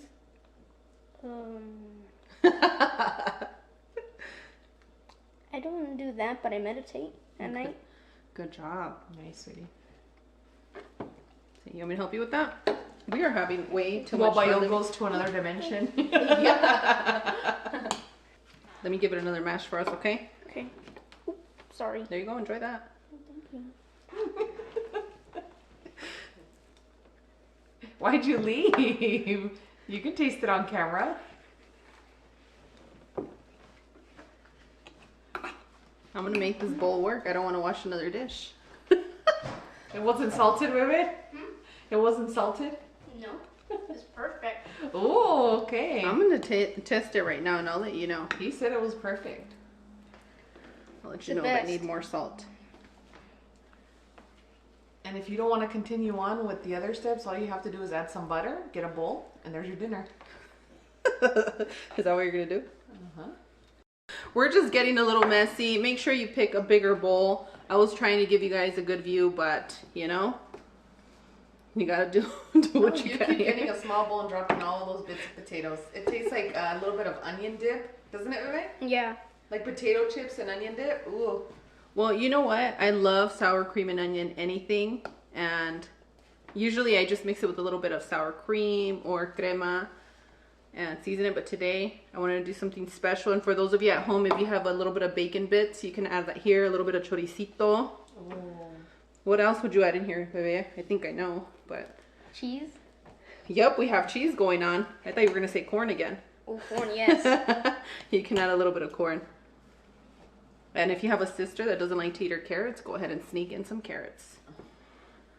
All right, I'm going to need you to give that one good mix, and then we're going to set it to the side. Do you know why we added sour cream to the potatoes? To make it like a creamier texture. So what the sour cream does is that it helps it stick. All right, let's give it a taste. Ready? She said give it a taste. I need more salt. I knew it. I called her. Didn't I say that? She's going to add a little bit more salt. I know how your mom cooks. I'm gonna add a little bit more salt because they're potatoes. And the onion is absolutely perfect in there. I think the sour cream is enough. I think you ended up going with 3/4 of a cup. Yep. Sounds good to me. You ready to assemble a lot of tacos? Yes. All right, let's do this. Before you fill your tacos, you want to warm up your tortilla. You can use a microwave, warm it up a few seconds, or you can do it on your burner. You don't want to overcook them, just enough to where they're warm and pliable. I'm going to show you one and then you can do the rest. Sounds good? Yeah. Okay, so place your tortilla. That's the part that when you first put a tortilla down, that's the part right here. You can just see it. Can you see the difference? Yeah. So that's the one you want to place, and you want to place it down just like that. Okay. The tortillas have to be warm because if you're using cold tortillas and you fold them, they're just going to break. Okay? Okay. Take a good scoop like that. And you get to decide how much filling goes into your taquito. So you're just going to put it on one side. Give it a loving fold. And set it to the side. One of the things that helped me when I'm making a bunch is I line them up just like this.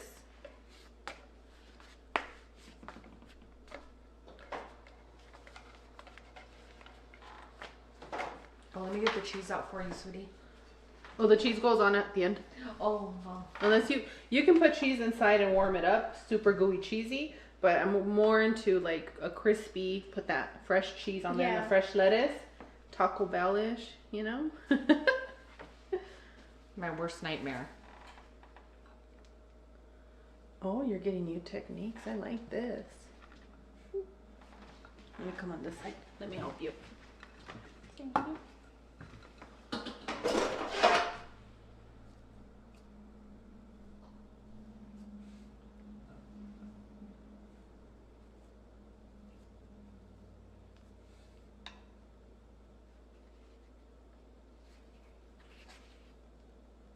Oh, that's wonderful. Beautiful.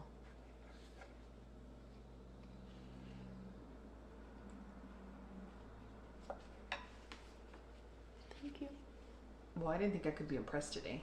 I woke up and said, there's no way anyone's going to impress me today. And I was wrong.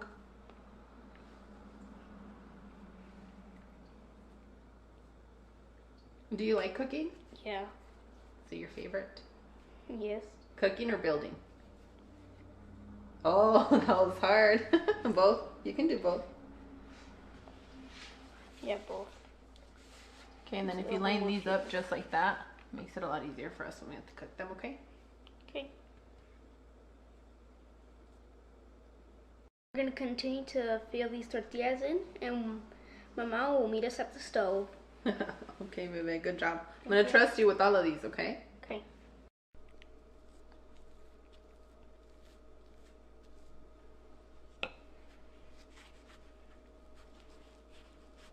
How much are you grabbing? Just like a spoonful? Is that what? A We're big doing? spoonful. A big spoonful? Okay. That's about 1/4 of a cup, you guys. You are hungry today. You're fine. It'll work. Am I doing good? You're doing an excellent job. These are going to be the best potato taquitos I've ever had. I have a feeling that you're really good at making fillings for your tacos. Place your pan on a medium heat and drizzle a little bit of oil. I'm using olive oil and butter today because butter and flour tortillas is just the best flavor ever.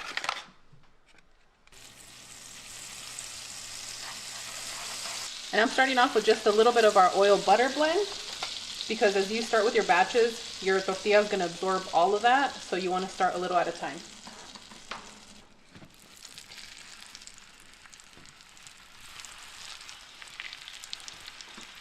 Continue to cook for a minute to a minute and a half on each side, or until crispy. Those tortillas really pack flavor. Yeah, this is going to be one of the best tacos we've had today. I've been thinking about them, like, how did you get them to taste like salsa verde? Yeah, I feel like 8 tomatillos does a lot better than the 4.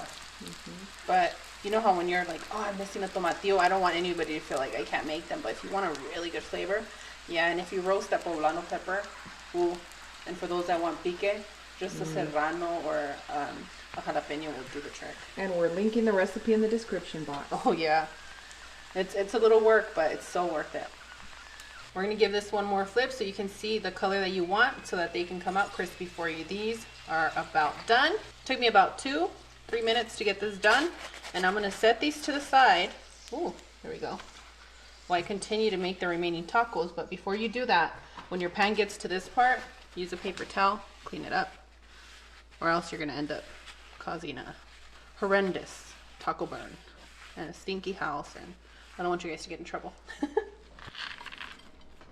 We're almost done. Are you excited for a little taste test, bebe? Yeah. And these are super easy to fill because you can just open it up like this. Oh, I know who chopped that lettuce.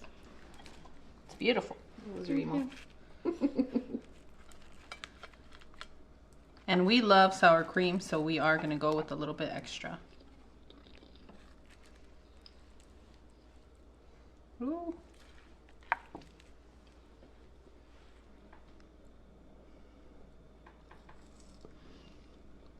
And boom, done. Who's ready for a taste? Me. Yay! I'm gonna need somebody very special to say ah.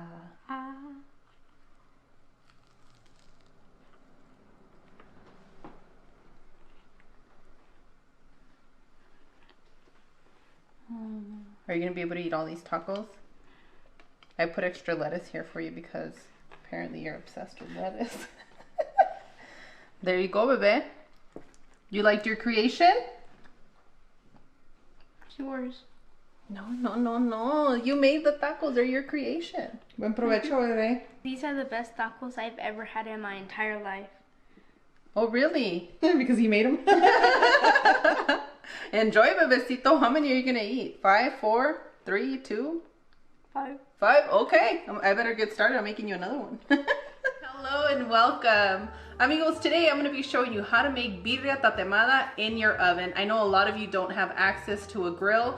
Most of the time this recipe is done in the grill, but for us that want this recipe because it's so good, I'm going to show you how to make this in the oven. And let me tell you, this is a recipe you're going to absolutely love. That's ready. That's ready to go in our belly. For this recipe, you'll need 5 pounds of chuck. And friends, I know that beef is pricey right now, and this recipe works great for a few meals for this week. You'll need 1 tablespoon of ground cinnamon, ground clove, sugar, ground cumin, onion powder, black pepper. You'll also need about 8 bay leaves, 1 tablespoon of hatch chili, 3 tablespoons of chicken bouillon, half a tablespoon of marjoram, and 1 tablespoon of Mexican oregano. Friends, you can drop off the spice wherever you want here, okay? Keep the Anaheim, that is amazing flavor, but for us today, we're gonna get a little bit of a kick out of this recipe. So I'm gonna be using 1 jalapeno, 1 serrano, 1 large Mexican onion, 8 garlic cloves, 1 medium onion, and friends, let me tell you, if you don't have the Mexican green onions, that's okay. You can use the regular ones. Just make sure to remove the seeds, the stem, and the skin from your roasted Anaheim pepper. And guess what? If you don't have Anaheim pepper, go ahead and use your poblano. 3 tablespoons of olive oil. And friends, that one occasion where I'm using vinegar with my beef, it's gonna be when it's going in the oven, and we have 1/3 cup of white vinegar. Now, if you only have apple cider vinegar at home, guess what? That's okay. Make it comfortable for your home, but it is gonna give you more of a barbecue taste. All right, friends, I'm not trying to get too messy with you today, so it's easier for me when I arrange our spices on a plate for you guys to just go ahead and pour it into parchment paper. But before we add our spices, we're gonna add all of our delicious fresh ingredients right at the bottom, because if you add your spices at the bottom, you get a lot of them stuck, so we need all the juiciness to pull through. And it'll end up like Bebe's tacos. All the spices on the bottom. All the spices were on the bottom with my bebecito. They were delicious. Thank you guys for being so sweet to him. Yes, thank you guys so much for all the kind words. We appreciate that. You know, one thing I forgot to tell you guys is that we are gonna need about 1 to 2 cups of water. I'm a bad girl today. What can I tell you guys? And you're gonna adjust as you're blending, okay? Make it comfortable for your home. Your olive oil, some vinegar,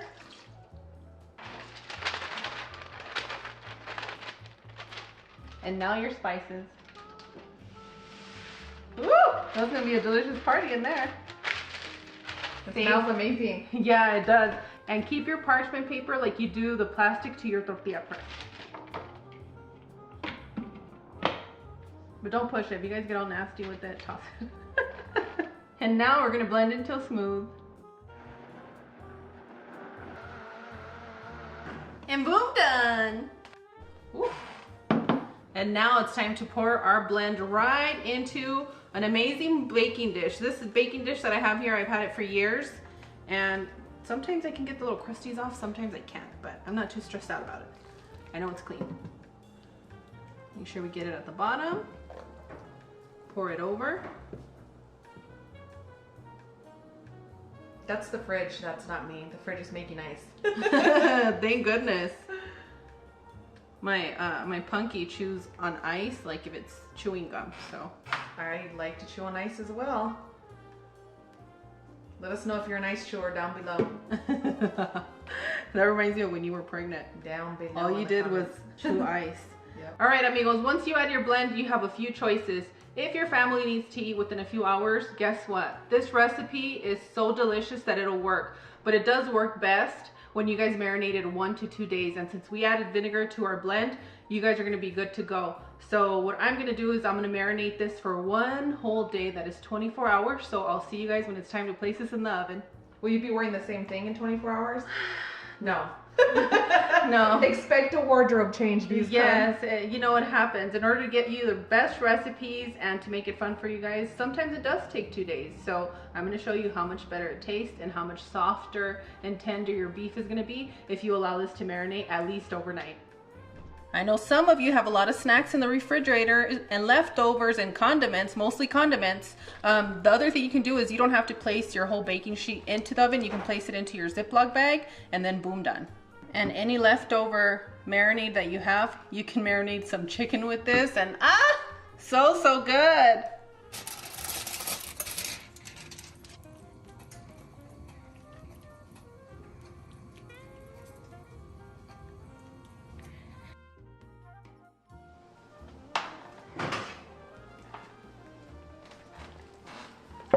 One of the things that I like to do when I'm roasting birria is I like to go in about every hour and flip the big piece of beef over. You don't have to, but I like it. Now, if you don't flip it, you're gonna end up with more charred and harder pieces, which is equally as delicious, but this is what I like to do, and you guys can make it comfortable for your home.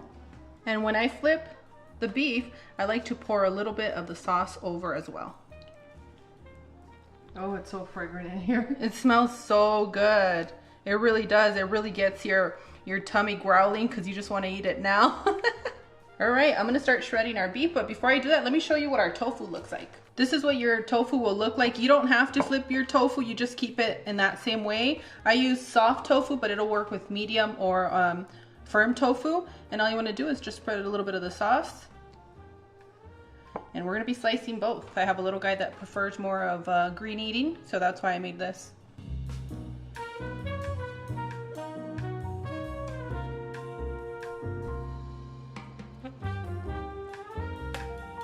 And now it's time to shred our beef. Depending on the cut of beef that you have, some of them are going to be a little bit tough to shred.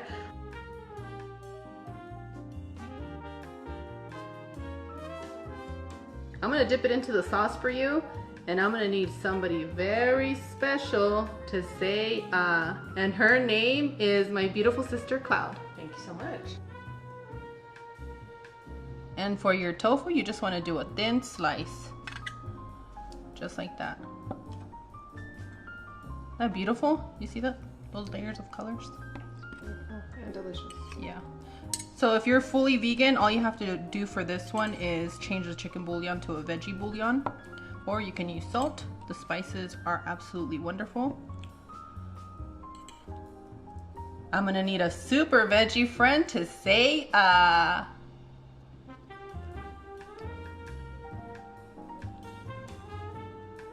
Place your burner on a medium heat and drizzle a little bit of oil. My favorite tortilla. Thank you for the dozen that you made me 2 dozens. Thank you. You think I'm gonna fry that part? No, you're not. People are probably like, why doesn't she make her own? Well, guys, I can't control that my sister wakes up at 5 in the morning and is already baking and cooking and doing everything. I love feeding my family. That's my favorite thing to do. And when you're gonna make these oven baked birria tacos, you gotta load them up. Don't play. Okay. Add your quesito. I'm very grateful for you. I'm thankful.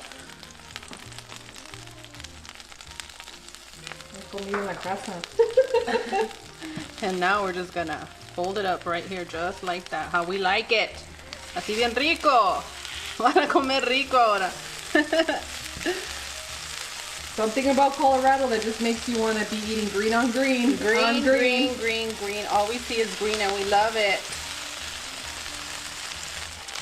Ooh. Got a little bit of that cheese crisp.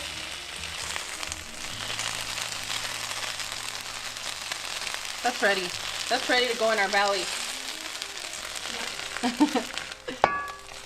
Okay, I'm gonna continue with more, okay?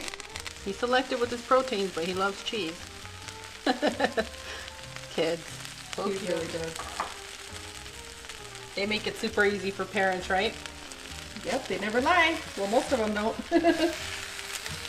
Tell my kids, if you lie to me, I can defend you when you need me. Hey, Let me put this one. Hold on a second. Oh, that one's gonna be deliciously crisp. All right, here we go. The Edward Scissorhands of tacos.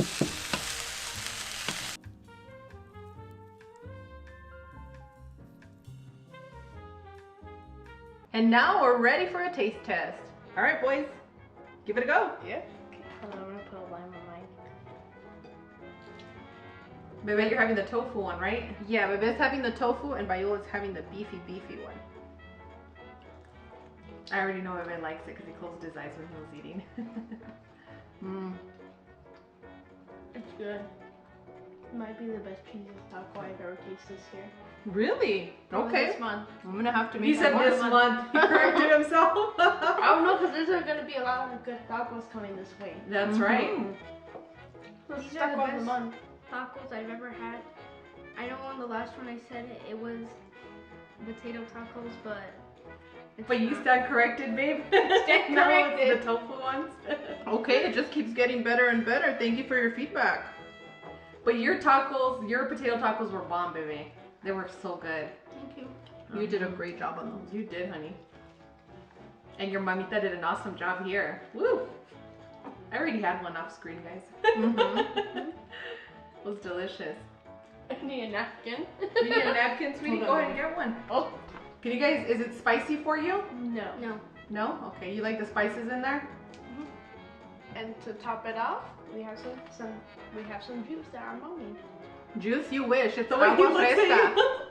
Right. Juice? I don't think so. Right. Our water today consists of blended watermelon with pineapple. I strained it and put it right back in the jar with no sugar, no nothing, and I squeezed a little bit of lemon. It tastes sugary. Does it? It does. The fruit was nice and ripe.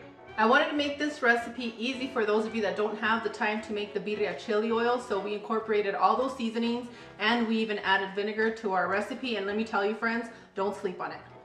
She's right, don't sleep on it. This is delicious. And my godchild needs another taco, I think. Mm-hmm. We should take it to the dinner table. It's very important. You need to put lemon all over your meat and vegan tacos that my mom just made. Because it's very serious and it tastes very good. You are serious about your tacos. Yeah, I have, my children are foodies and I have to impress them, and I'm so happy that I did that today. Woo! I'm gonna have an easy weekend now.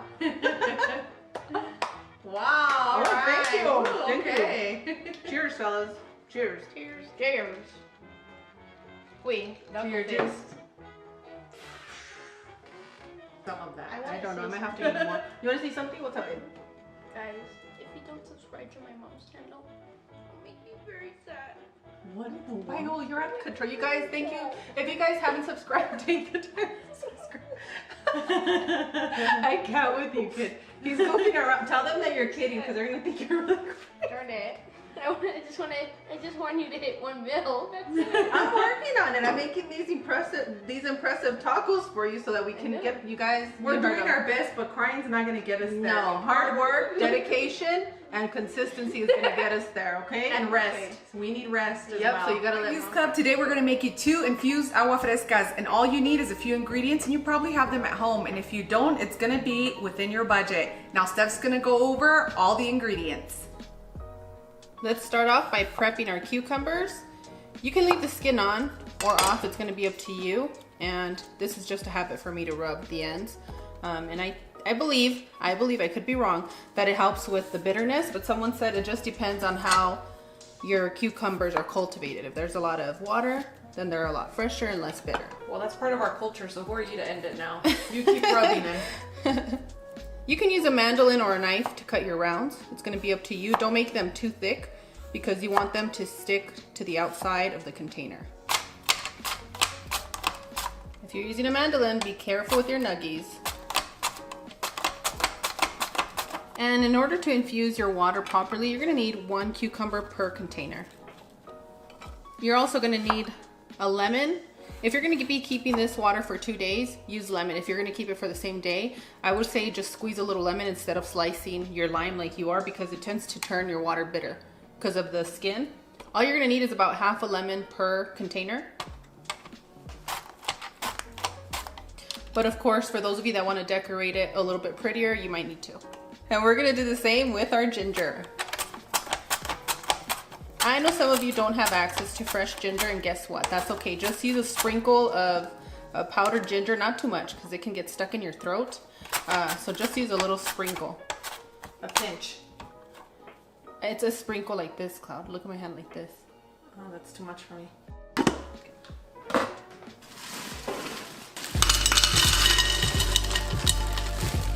You want to pour in a little bit of ice, and you don't want to fill it all the way with ice just yet because it's going to be harder for you to insert your cucumber. I like going to celebrations and seeing these set up. Well, if that's what it takes to Or in have the you hotel lobby.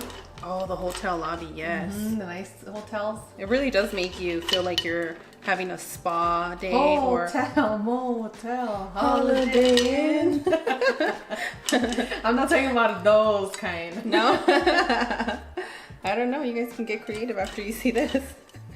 We're staying healthy, okay? Don't start, you guys. Also, in your home, you always have one of these ready. Yeah, you should have one of these ready. What I like about these is that if you have space in your refrigerator, if you have like the double doors, you can fit that. Even in my single one, I can just fit a whole container in there. Nice. I'm just gonna go around and around and place our cucumber rounds. And they don't have to be perfect because they'll end up moving after a period of time. You spin me round, baby. They're like us, they move around a lot. Once you place that first layer of cucumber, you're gonna add a little bit more ice. Go ahead and add your lemon rounds. You have a few choices here. You can leave this as is overnight on your counter, and by the time you wake up, the ice is gonna melt, and you can add a little bit more water if you need to, or you can add some water and place it in your refrigerator and allow it to infuse for a minimum of about 4 hours. And we all know we have impatient children that see you making something so delicious and they want it now, and guess what? You can give them some fresh water, and then as they start drinking it, you can even add another gallon of water through this. It'll work out.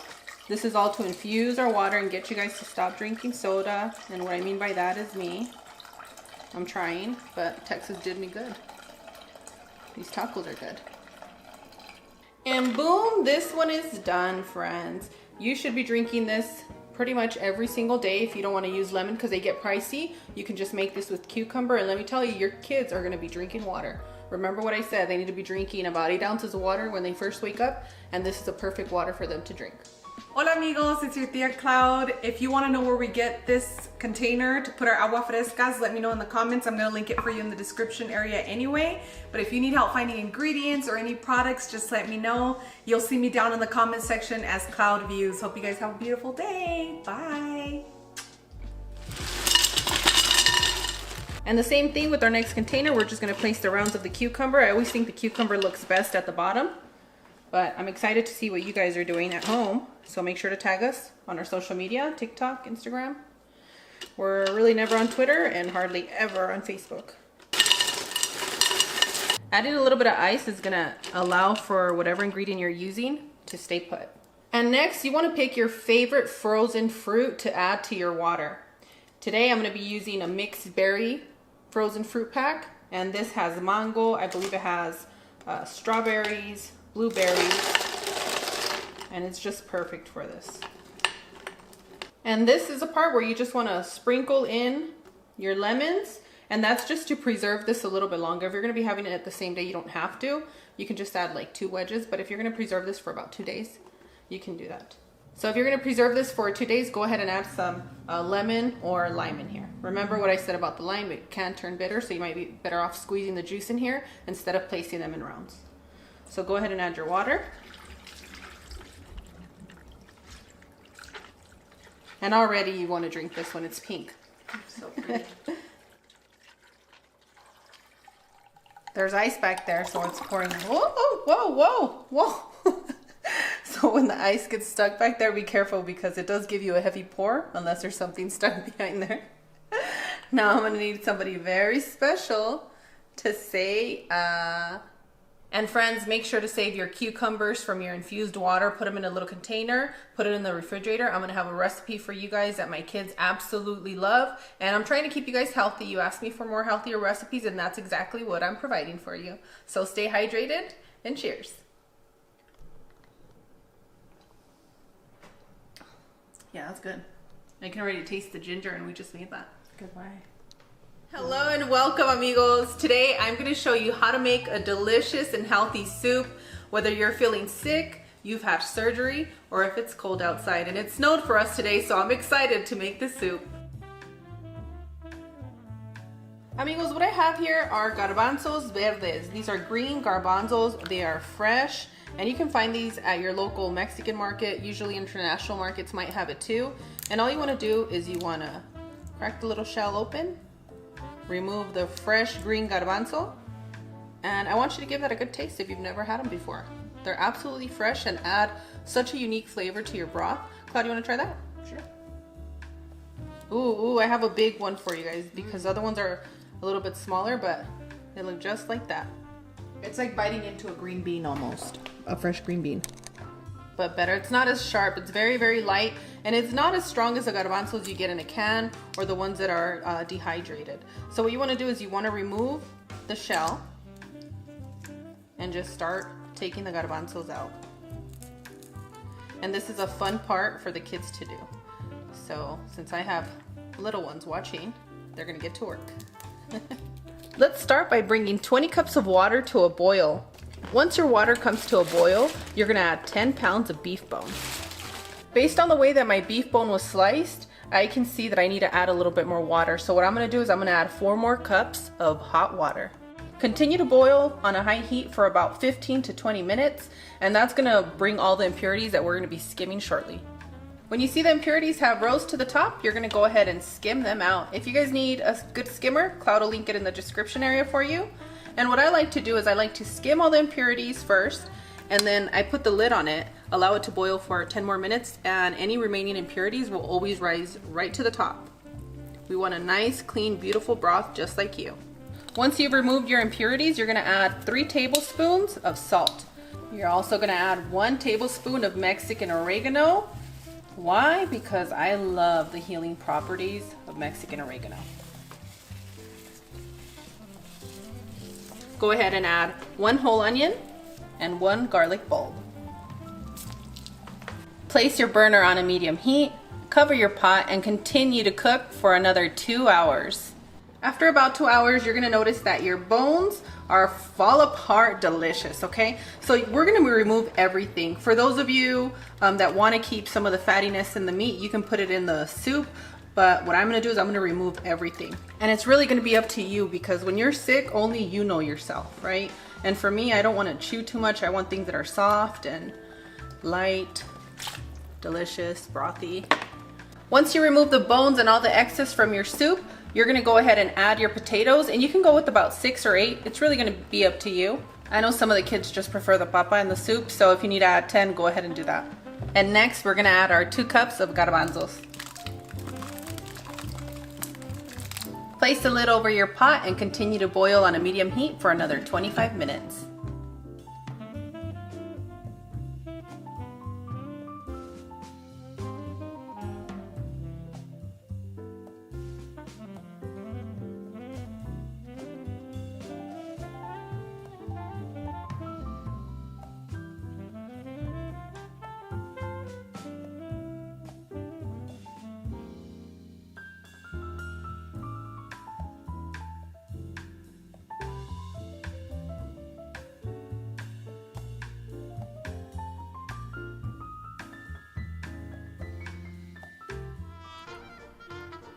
Hello and welcome! Today I'm going to be showing you how to make a seafood boil casserole with Mrs. B Love's Smackalicious sauce mix. For this recipe, you're going to need some king crab legs. 1 pound of cleaned and deveined shrimp. And we're going to need some Dewey sausage. 3 cups of cooked rice.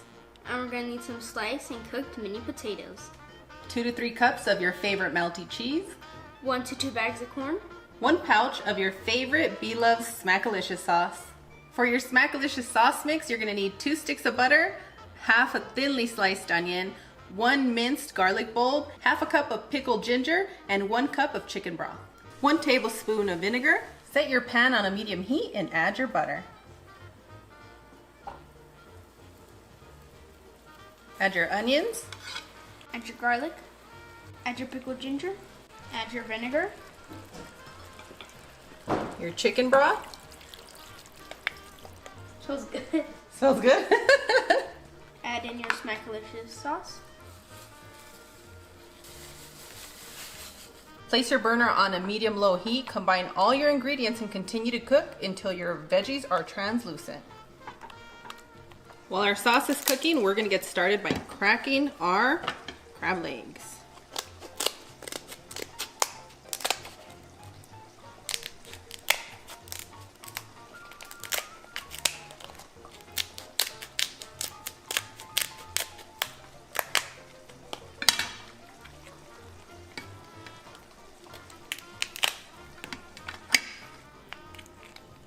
I'm gonna need somebody very special to say And are those pre-cooked? These are thawed out from Costco, but any cooking extra that you need is gonna be done in the oven. To your casserole dish, you wanna add a few pieces of butter. And with your clean hands, add your rice. Add your corn. Your sausage. You gonna help me on that side? Yeah. Okay.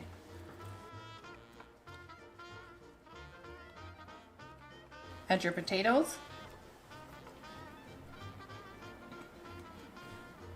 Add your shrimp. Add your king crab, and I'm just pulling it apart. And for those of you that don't have access to king crab right now, guess what? You can make this with imitation crab meat. Your favorite seafood will work perfectly in here. What's your favorite seafood? For me, oh, I don't know, I'm a seafood junkie. Currently oysters. Oh, mine too. I really like oysters right What now. about yours, Bebe? Crab. Nice. So you're excited for this casserole? Yeah. Bebe, how do you feel about your mom making so many casseroles? Good. You feel good about it? Yeah. Because he can eat. I think this might be your favorite one. I want to know the Views Club favorite seafood. The Views Club favorite seafood? Yep. Tell us in the comments, y'all, what's your favorite seafood? You're so sweet. How did I get so lucky? He wants to know. He wants to know. I hope that you guys share your information with him, and if there's something with seafood or crab that he should have, let us know. We're about to make some magic right now happen. You ready for it? Yeah. All right. And for the best part, go ahead and pour your Smackalicious sauce all over. It smells so good. It smells so good. I'm so excited. We didn't have to wait too long for the delivery of the Smackalicious sauce. It was quick. How long did you, Cloud got us our Smackalicious sauce. How long did it take for you to receive it, sis? Only 2 days. 2 days? Ooh. And I got it on Amazon Prime. Perfect. Perfect. Something so beautiful like this deserves a song. Sing a song. What kind of song do you want, sis? Any place. The wind beneath my wing. This smells and looks like something they would serve at a restaurant. It really does. It smells so amazing. Bake at 380 degrees for 25 to 30 minutes. Make sure to put a parchment paper over your casserole, or you can use a foil to prevent burning.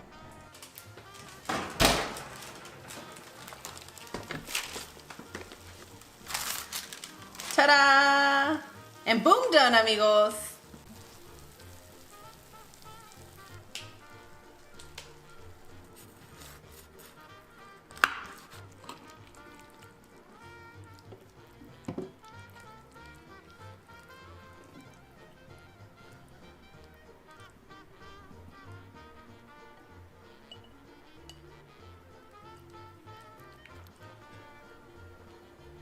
And I'm gonna serve this casserole with a biscuit, and you can't forget your lemon.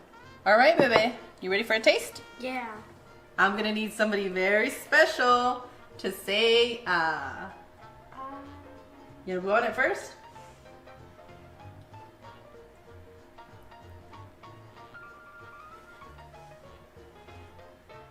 Ooh, I'm nervous, It's good. All right, this is all you. You can squeeze a little bit of lemon over that, sweetie. Thank you. You're all set. You got a smile and a thumbs up. I did.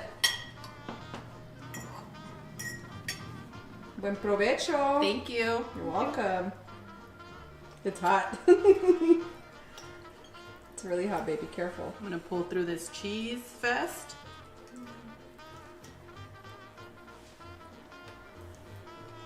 This is one of those dishes that you hear the whole family, right? That's so good. It's great. Wow, sister, you got a thumbs up and a smile. It's so good I don't have any words. You don't? Yay! Success. I wonder if the secret ingredient was your magic little hands and the Smackalicious sauce. What do you think? Smackalicious sauce. Do you think this is spicy? No. No? It's peppery, but in a good way.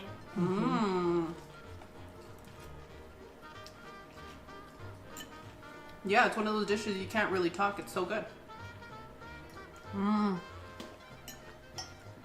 Wow, baby. We did good, buddy. Great teamwork. Thank you. Would you like some Mimo? I had mine, remember?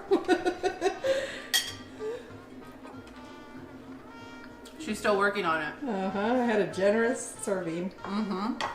So good. Ooh. I like the sweetness of the corn. Like as you're working through the peppery stuff. Ooh. And the sauce went all the way through the potatoes. It right? did. It absorbed all the flavor, and the rice, Cloud said it while she was eating it. What'd you say? I was dancing. I said, this is a dirty rice. She did. It's so good. Those that have been watching me for a while know that I love like garlic peppery rice. It's a comfort food for me, and this just brought it. I love it.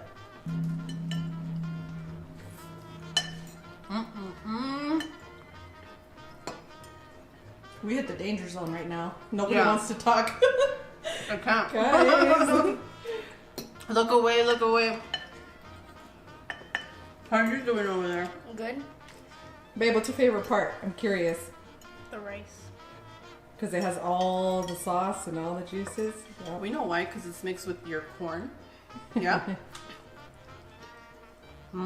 As always, Cloud, Bebe, and I are wishing you the best. We absolutely adore you. We want to give a special shout out to Ms. B Loves for showing us how to enjoy our seafood. And on that one, we'll see you guys tomorrow. Bye! Adios!